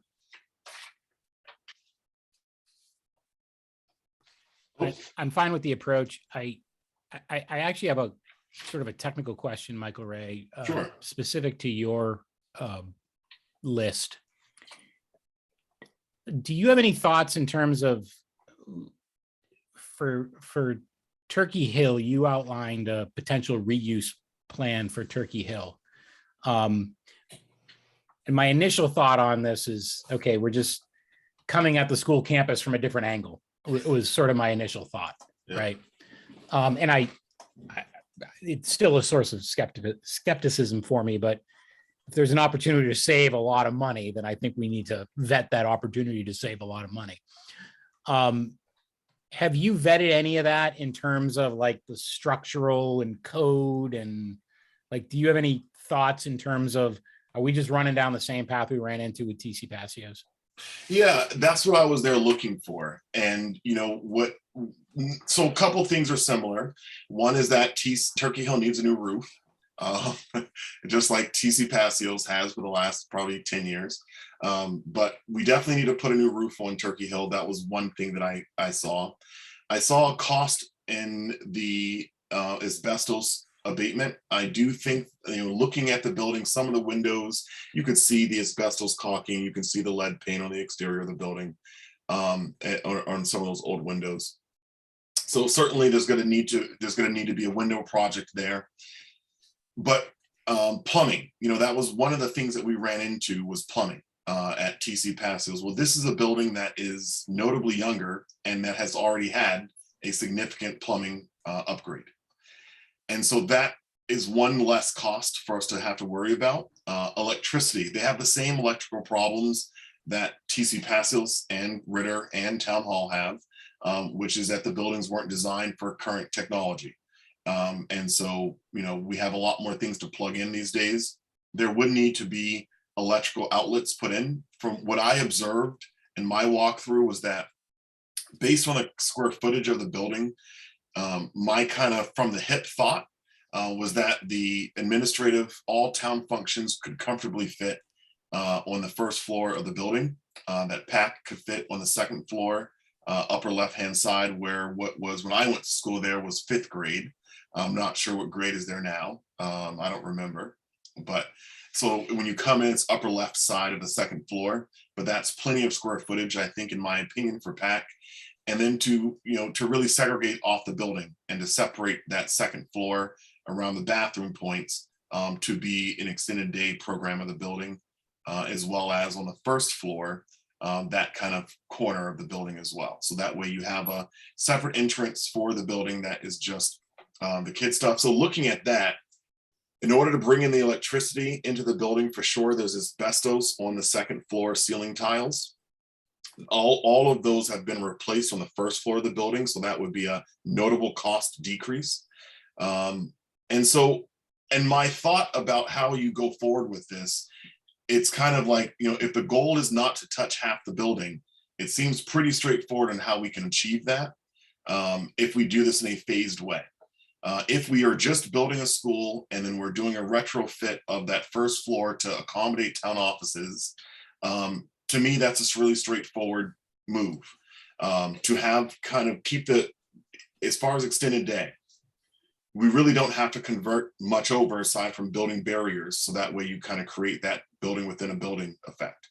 That to me is not a costly thing, but it's a temporary thing that would need to happen at first, and then over time you build it up, and then it preserves the PAC project, that it gives PAC space to move into, and then we can decide, the town can decide if they want to fund it. So I definitely was walking through looking at how we could phase this in a way that would not trigger new code requirements, and then also looking at the really expensive stuff, boilers. Their boilers are pretty new. Where they're going to have a problem at is with the fire system. The fire alarm system is old, so that system's going to have to get replaced. But can you replace a fire system? You can replace a fire system throughout a whole building without having to do substantial work to trigger a level 3. So those were kind of my thoughts walking through there. And then also in the kitchen, I was really looking at the range hood, because that's a very expensive piece of equipment. As well as how many supply closets they have throughout the building, how many storage areas they have throughout the building, and how it could work if the idea of the new build was to have service counters, how that could work for the different departments. And it seems pretty straightforward to me on how that could work. That because you have that library right in the middle of the building, you almost can create somewhat of a U. But again, I don't want to get ahead of myself, but I certainly saw a lot of potential with that building easily being able to convert over for municipal purposes and not having all the challenges that TCP presented to us. And then also, again, doing this in a way that we don't have to touch the whole building at once, that we just renovate the portion that the town needs to use and then over time do the rest. So just 2 more questions on this. I think it's an interesting idea, and I do think it's worth, figuring out if there's a cost-effective way to vet it. what about the like, it seemed as if we're spending a lot of money on steel in TCP because of structural issues. And you mentioned this level 3, and I'm not familiar enough with the triggering rules. In your scenario, would we avoid that scenario? We would. So the reason for the steel was not really to address an existing problem. The reason for the steel was that once current buildings of that size, commercial requirements that they need to be earthquake proof. For all the earthquakes that we have here in Massachusetts. Seems kind of ridiculous. And it is. But so TC Passios would suffer, Turkey Hill would suffer the same issue, that they wouldn't have that steel to withstand an earthquake. But the real trigger, the reason why we hit that trigger at TC Passios was because of the plumbing system and the HVAC system. That knowing that those systems needed to be replaced, that there was no way we could replace both of those systems without touching a lot of walls, changing a lot of things. And then once you're touching half the walls, now you're triggering current building code requirements. I think that we can achieve those means. We can get to where we need to be, in my opinion, from my walkthrough. And again, more work needs to be done. It seemed to be more viable that we can get to where we need to be without triggering and what was $8 million of code upgrades. Because that of that dollar figure we had, 8 million of it was code upgrades. Just one last question. And I haven't done a full tour of that. Both of my kids went there, but I haven't done a full tour of that building since I was in the 8th grade. The old industrial arts space, which I don't know what it's currently used for, and the old music room space behind the stage. What was your thinking in terms of the utilization of that space? Yeah, I think that there's always going to be a need for facility related staff to be, and we just created a facility department. What's currently happening in those areas, so the old industrial arts section is no longer, they've taken that huge room and divided it into 2 rooms now, and it's used as kind of the office area and storage space for the maintenance staff. Okay. So continuing use like that, but for facility staff, I think would be a good use. And the one room I didn't go into because I said I didn't need to was the music room. My reason for bringing it up, Michael Ray, was when you talked about PAC on the 2nd floor, in the context of that building, I immediately thought put PAC in the old IA room because it's high ceilings in there. And it's kind of built for that, industrial use. Yeah. Unfortunately, though, it's right across from the boiler room. Right. Yep. And the boiler room is a 2-floor boiler room, and the 2nd floor has vibrating mechanicals. Yep. But PAC definitely would need, no matter what, they would need an elevator. And an elevator is an expensive upgrade. And there is one in the building. It could stay, but there would be a need for a new elevator if that were to be the plan. Dave, you're black. So guys, just let me put my green community hat on for a second and let you guys know that because of John Londa's work, Turkey Hill has received an amazing amount of state funding for upgrades. The man was a master at writing grants, a master at trying to find different ways to save money. So the boiler systems, he's already done all the variable speed pumps. He's actually upgraded all the LED lighting. He did the weatherization. All these things have already been paid for at Turkey Hill type of thing.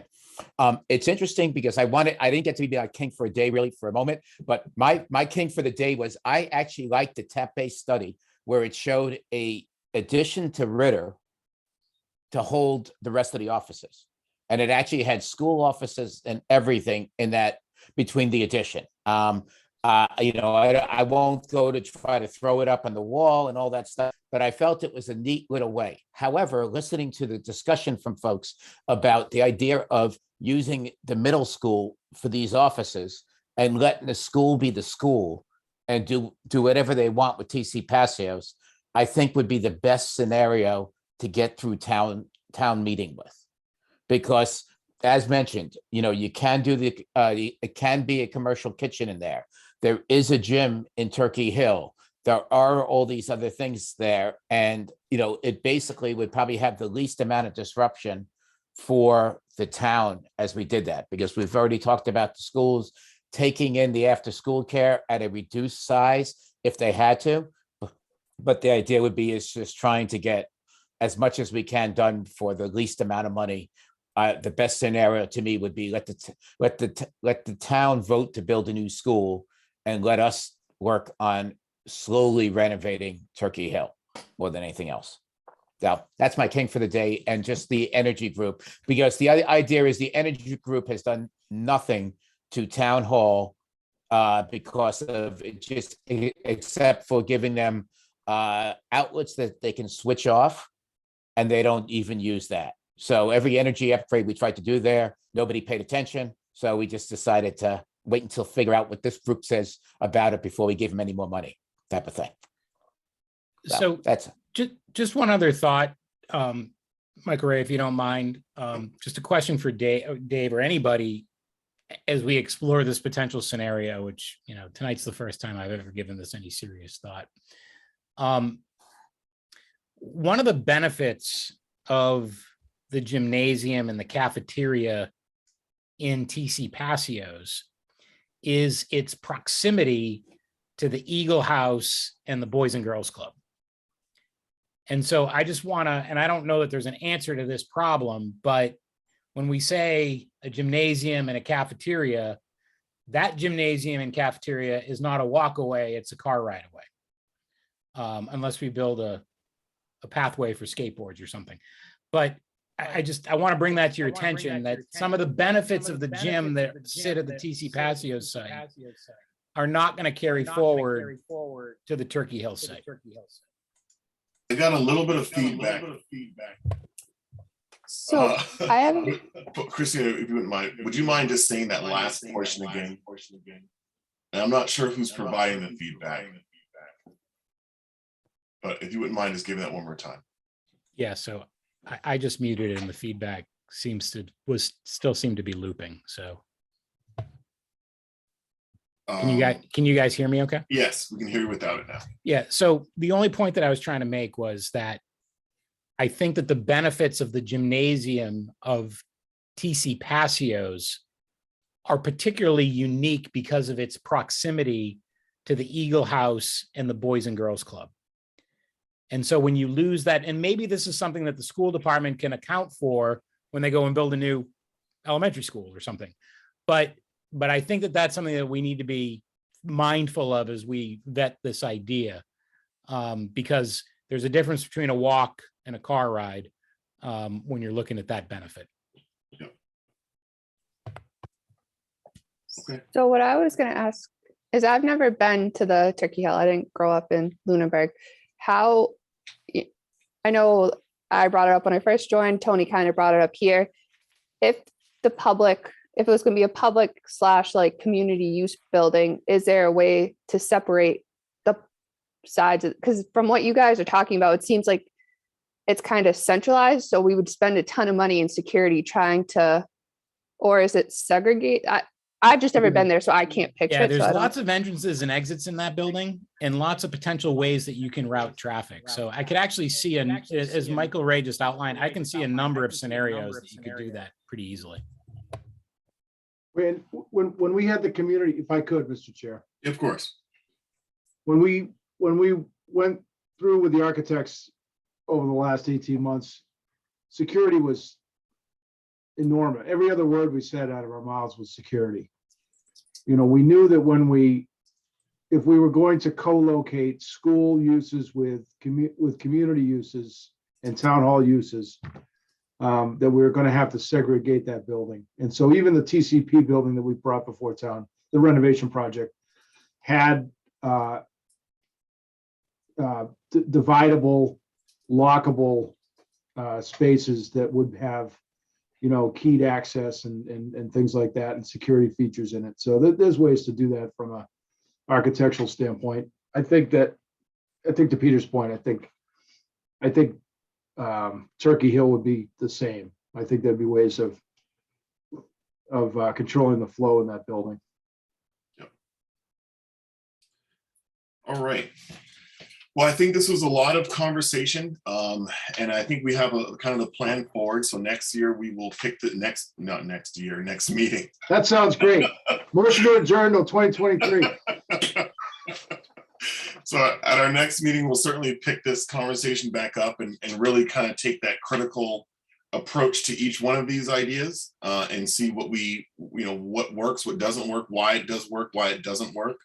And I think that in the end of this, it sounds as though we already have the solutions in our heads. And it's just a matter now of really walking through these scenarios and figuring out the best way forward, and then programming how we're gonna, what we're gonna do inside of these buildings.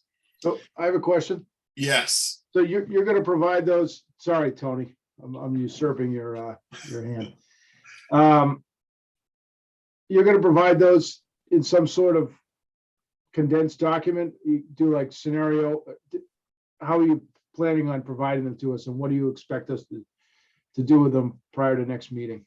Yeah, if you can just email them to me, just to be aware of what they are for discussion. I don't expect anyone to do anything with them, but yeah, I will compile them so that way everyone can see what the ideas are. Tony? I won't go into the details of my King for the Day scenario. I have provided that to you as a separate document, Michael Ray. So others will get to see that.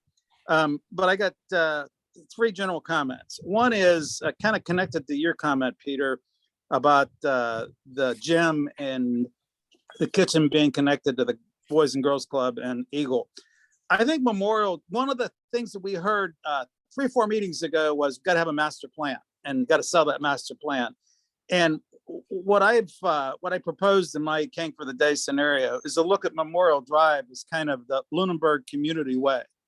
And, with town hall on one end of the side, one end of the anchor, and the school and the athletic field, the middle school, high school on the other end of the anchor.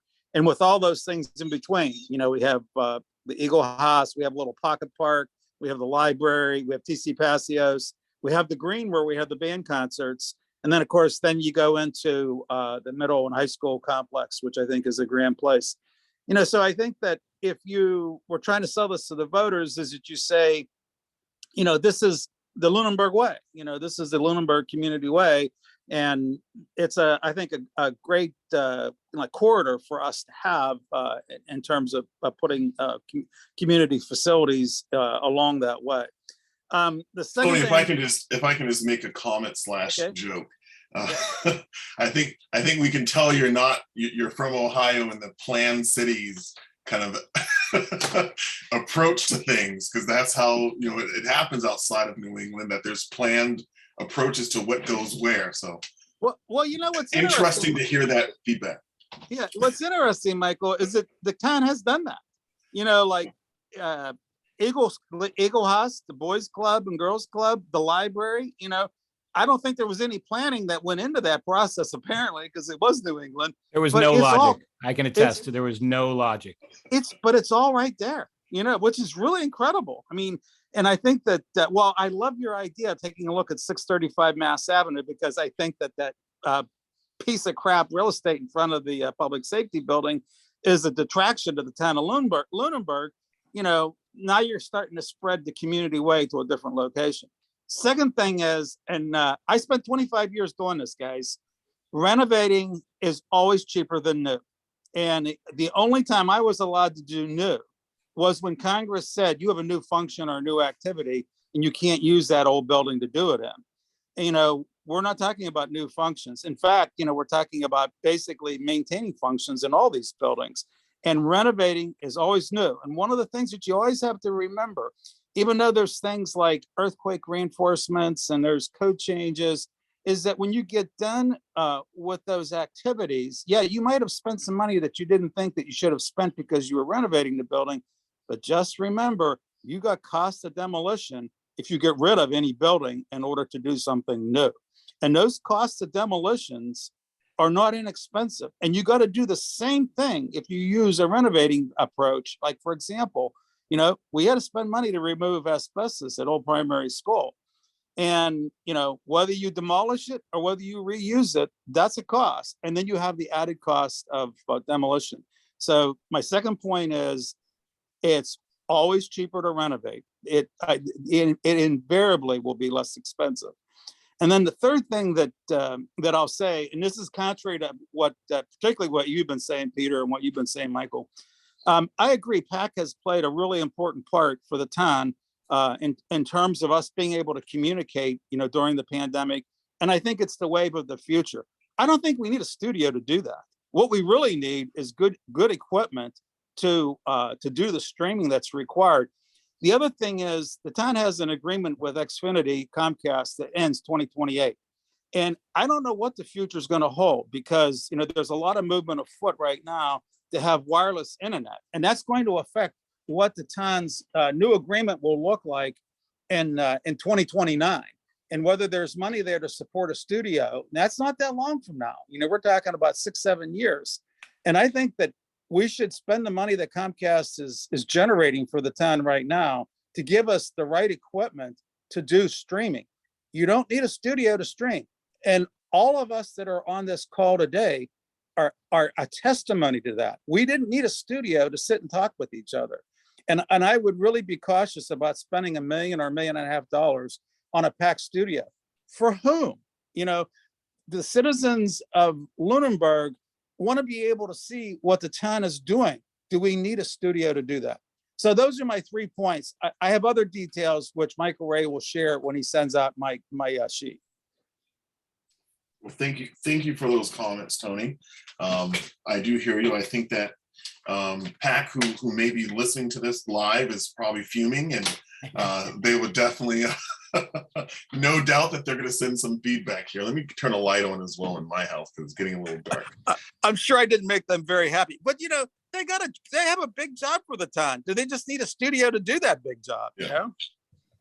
So I know that I know for sure that there are some other thoughts, and I see PAC over here send me a message saying I definitely have some thoughts. So Yeah, I have a completely different point of view on this. And I think that the way you think of community programming in a studio today, I think you're absolutely right, Tony, that it's probably going to change over the course of the next several years. But regardless, we're going to need space to house that equipment.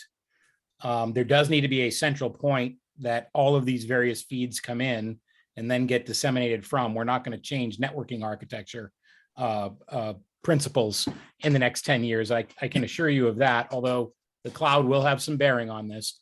But if we're putting you will change it if you use Turkey Hill or TC Passios, because the agreement right now says that the architecture is based on a feed from Town Hall and a feed from the middle high and high school complex. Yeah, so no, you would have infrastructure that has to change to support those infrastructure will need to move. There's no doubt about it. But the principles of that infrastructure, if we're going to continue to broadcast on cable TV and stream and YouTube, are not going to change. And you're going to need space to house that equipment and maintain that equipment and operate that equipment. And then a studio on top of that. I think that there's a creative piece to this, that there are various community groups that would take advantage of if it was accessible and usable. And frankly, I think that, if you look at what's happened in Fitchburg, Michael Ray brought up Fitchburg, the amount of use that FATV and LATV, for that matter, both of whom have made substantial investments in their space through different funding mechanisms. The use has gone up multiple folds over the course of the last 20 years and will probably continue to. But my real reason, and we can argue studio, no studio, I think that's a fair argument. The underlying need for this, what I often talk about is, when we would have a select board meeting or a school committee meeting, or even a finance committee meeting for that matter, 25, 30 years ago, you would have a reporter in the room from the Fitchburg Sentinel and Enterprise and from the Worcester Telegram. Now, we don't even get meetings reported in the Lunenburg Ledger. Town meeting was not covered in the Lunenburg Ledger. So there's no media, there's no paid media anymore that will allow any citizen, when an issue comes up and they want to get to the bottom of it, They can either read the minutes posted on a website, or they can go back and watch the meetings on YouTube. And the ability to sustain that infrastructure through multiple community organizations. A good example is what's happening with the water department. A few years ago, their meetings weren't televised or put on YouTube. Now they are.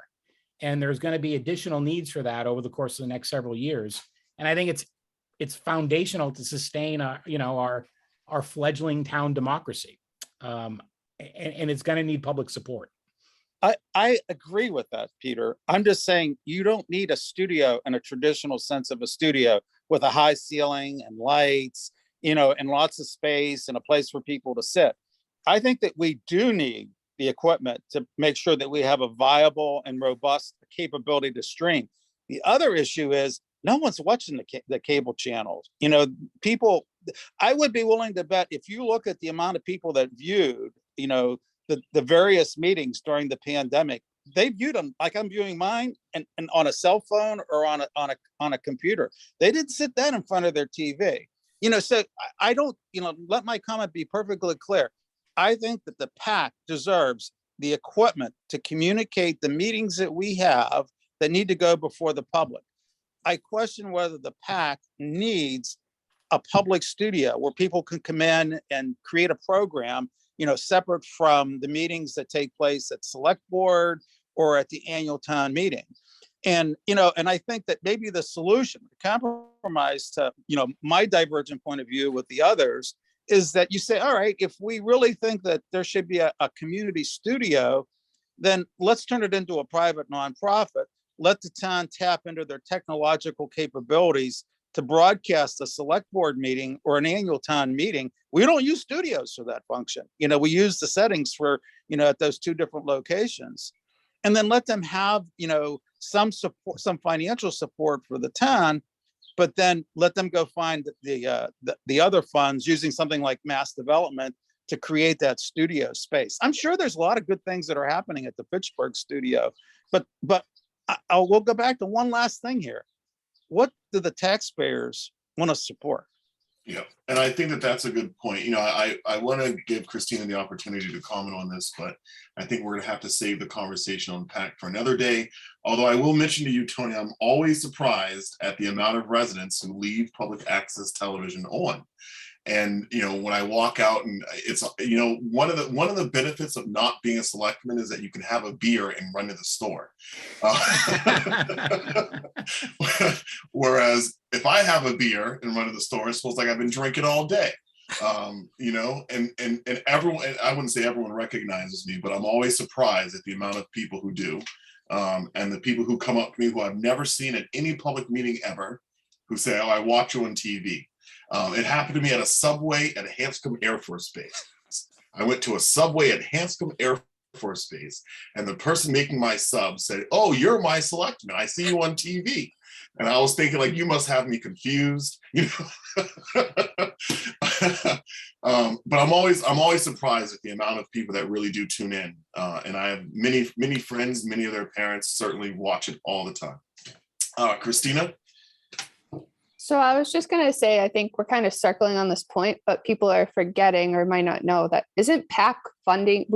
They just want us to provide them a safe space, one that we're not going to kick them out of in like 5 years. And they have the money set aside in the budget to do everything.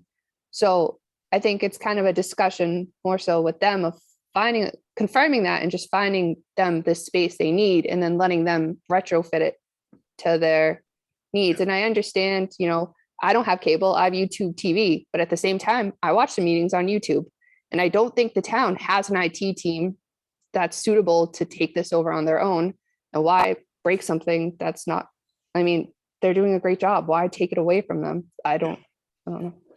Yeah, we definitely depend on PAC and all of their resources. And I will say that they go above and beyond, with the live streaming, with on Facebook, on YouTube, integrated streaming platforms that they have to really provide an open government to our residents. I really do think that PAC goes above and beyond.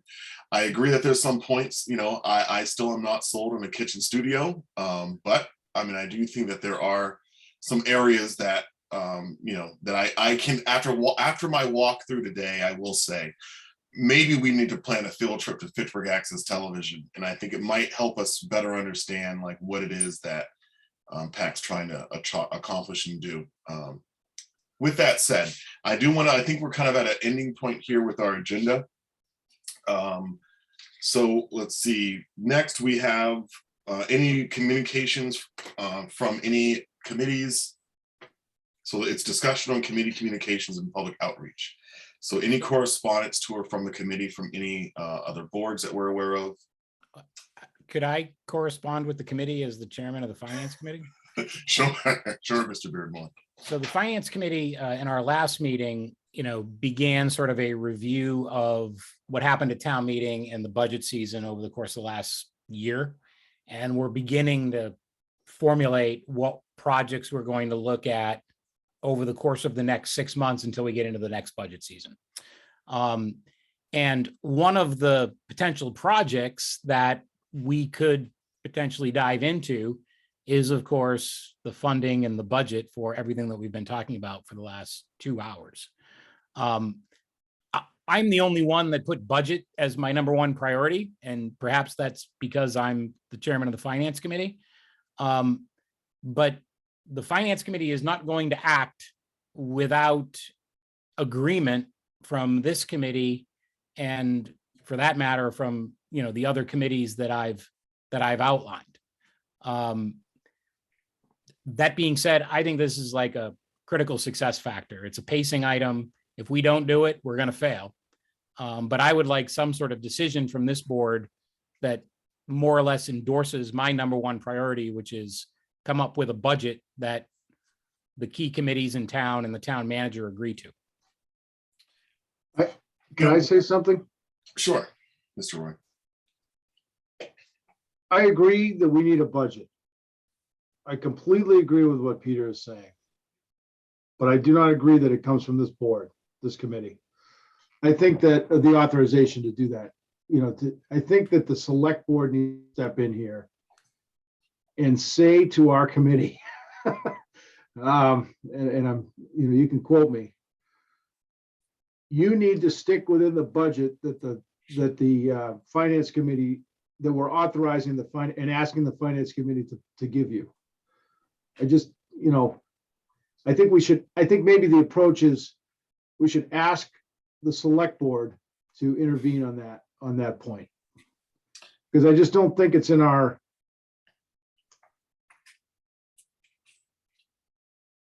I don't think we can ask the finance committee to do that. I think that the select board ought to. And maybe the town manager, maybe it's the town manager's purview, but I just don't think that it's our purview to ask I think we ask our governing body, which is our appointing body, which is the select board, to do that. But having said that, I agree wholeheartedly that we should have a budget. I think that I do agree with what Peter said. I think that's not having goalposts for this thing is the thing that derailed it, or put us in a position to made it not successful at town meeting. I think we need goalposts, and I think that that ought to come from the select board to the finance committee. I hear you, Mr. Roy and Mr. Beardmore. So, and I agree in part, and disagree in part. So the agreement in part. One of the things, so many of you are aware that I am now the chair of the Lunenburg Select Board.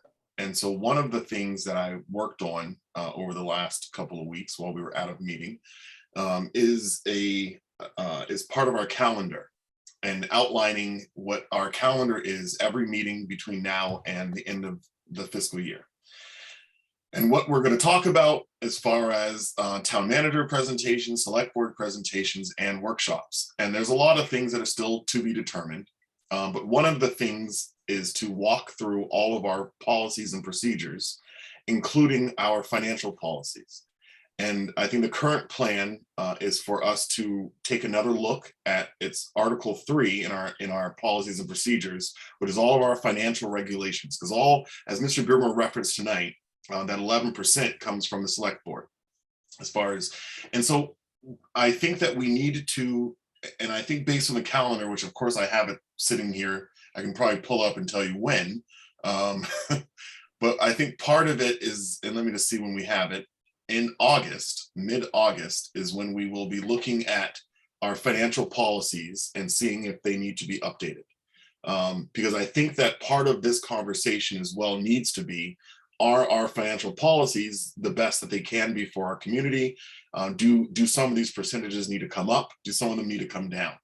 And I think that once we have that more informed conversation on the select board side of the house, knowing that we have a lot of debt coming down the line potentially, I think we'll be in a better position. We'll certainly be in a better position to have this conversation as we go into the next budget cycle. There's another part of this as well, which is, how we control costs as a community. And, something was said at the last finance meeting that I thought was, I've kind of taken and expanded upon it, but it's an expectation and it will be discussed at the select board. I plan on bringing this to the select board as we need to have a better inventory of all of our vehicles, all of our equipment, and understand every single thing that's on a cyclical replacement cycle and what its current lifespan is. And if we can be more methodical with how we, because I feel like some of this has been shooting from the hip a little bit, where we have one leader who says we need this, and this is $100 and something thousand. And then 2 years later, someone else says we need this, and this is another $100,000. That we need to have a more cohesive approach to all of this. And it really comes down to, where's the inventory? Where's the list? It's understandable that the town has grown and faster than perhaps we've been able to catch up to some of this, but it definitely is a critical requirement. So my hope is that as we go into the next budget cycle, that we will have a better grasp on kind of long range planning for our stuff.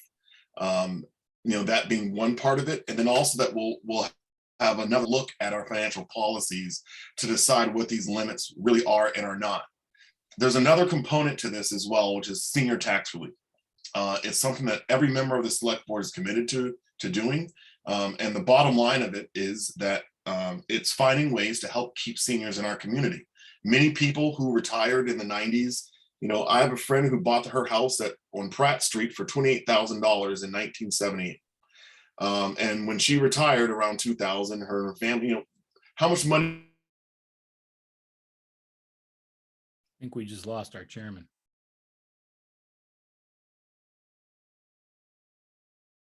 You're muted, Mike. Dave, you're gonna have to take over. Who's vice chair? I was gonna say, Vice chair. So I was gonna Vice say, chair. he was probably saying, how much money is that house worth now? And do I really need all the room? So no, I'm always kidding. I don't know what his story about his friend was gonna end. Right. Dude. Yeah, he's really frozen. Yeah, I think we lost him.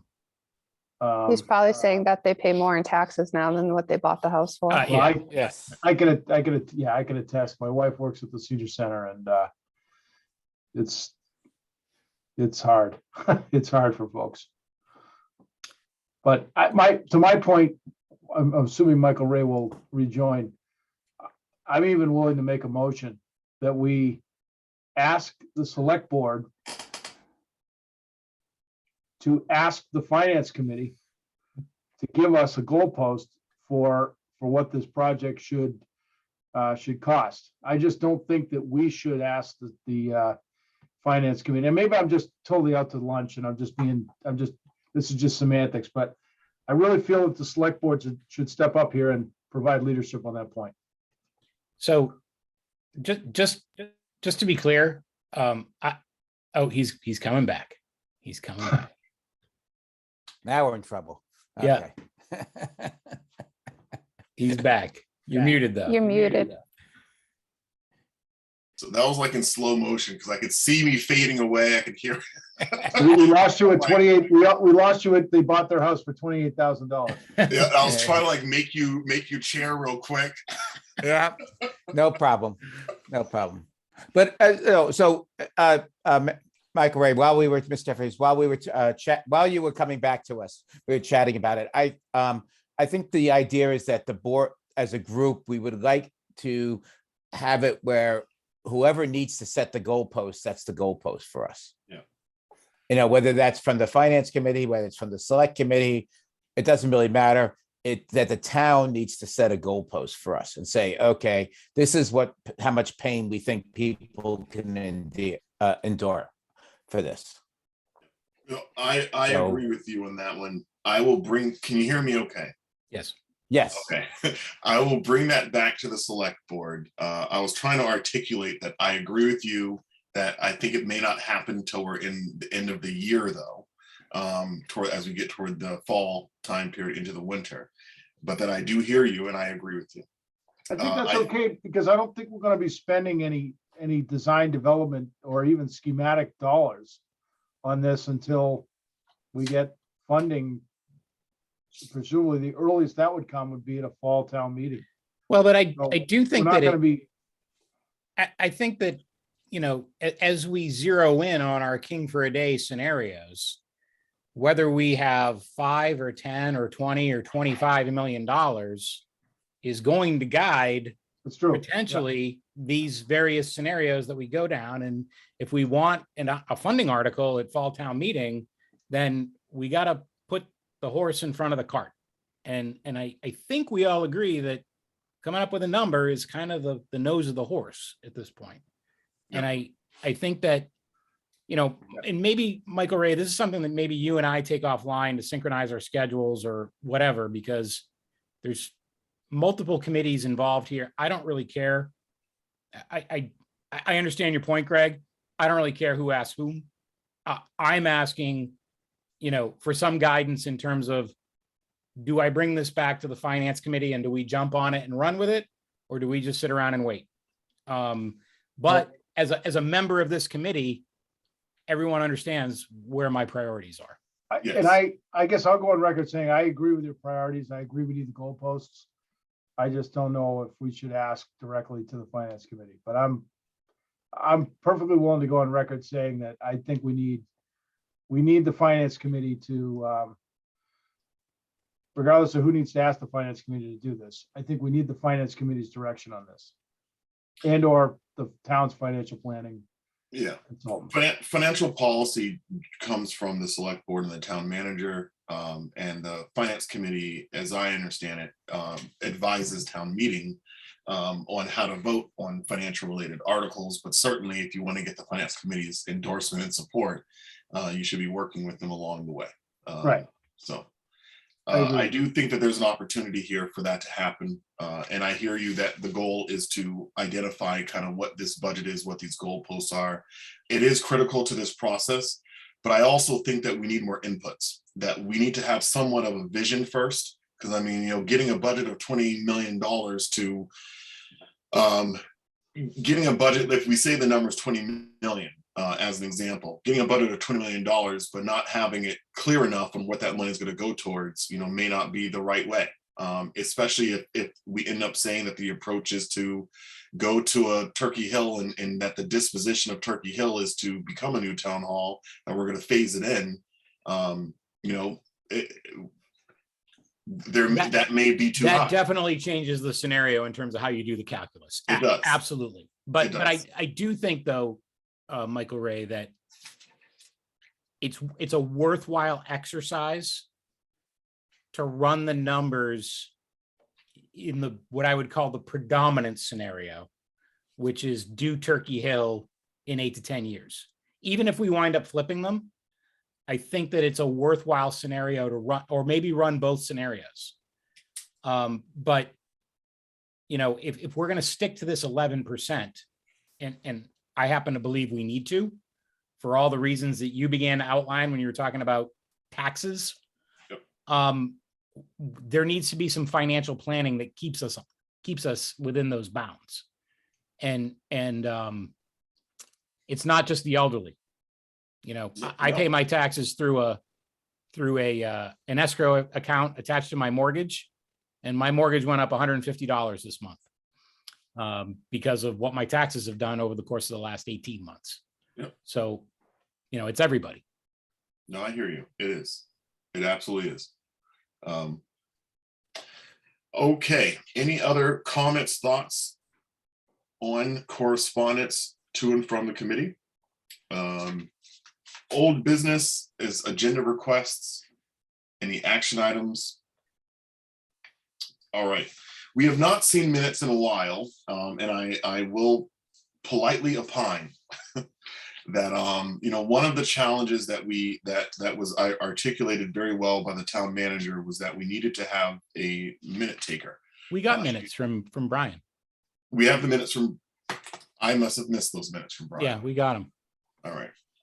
So, but Okay, we I'm are I'm sure missing, Brian's doing it right now as we speak. Today. we are missing, so we have not published minutes this whole year.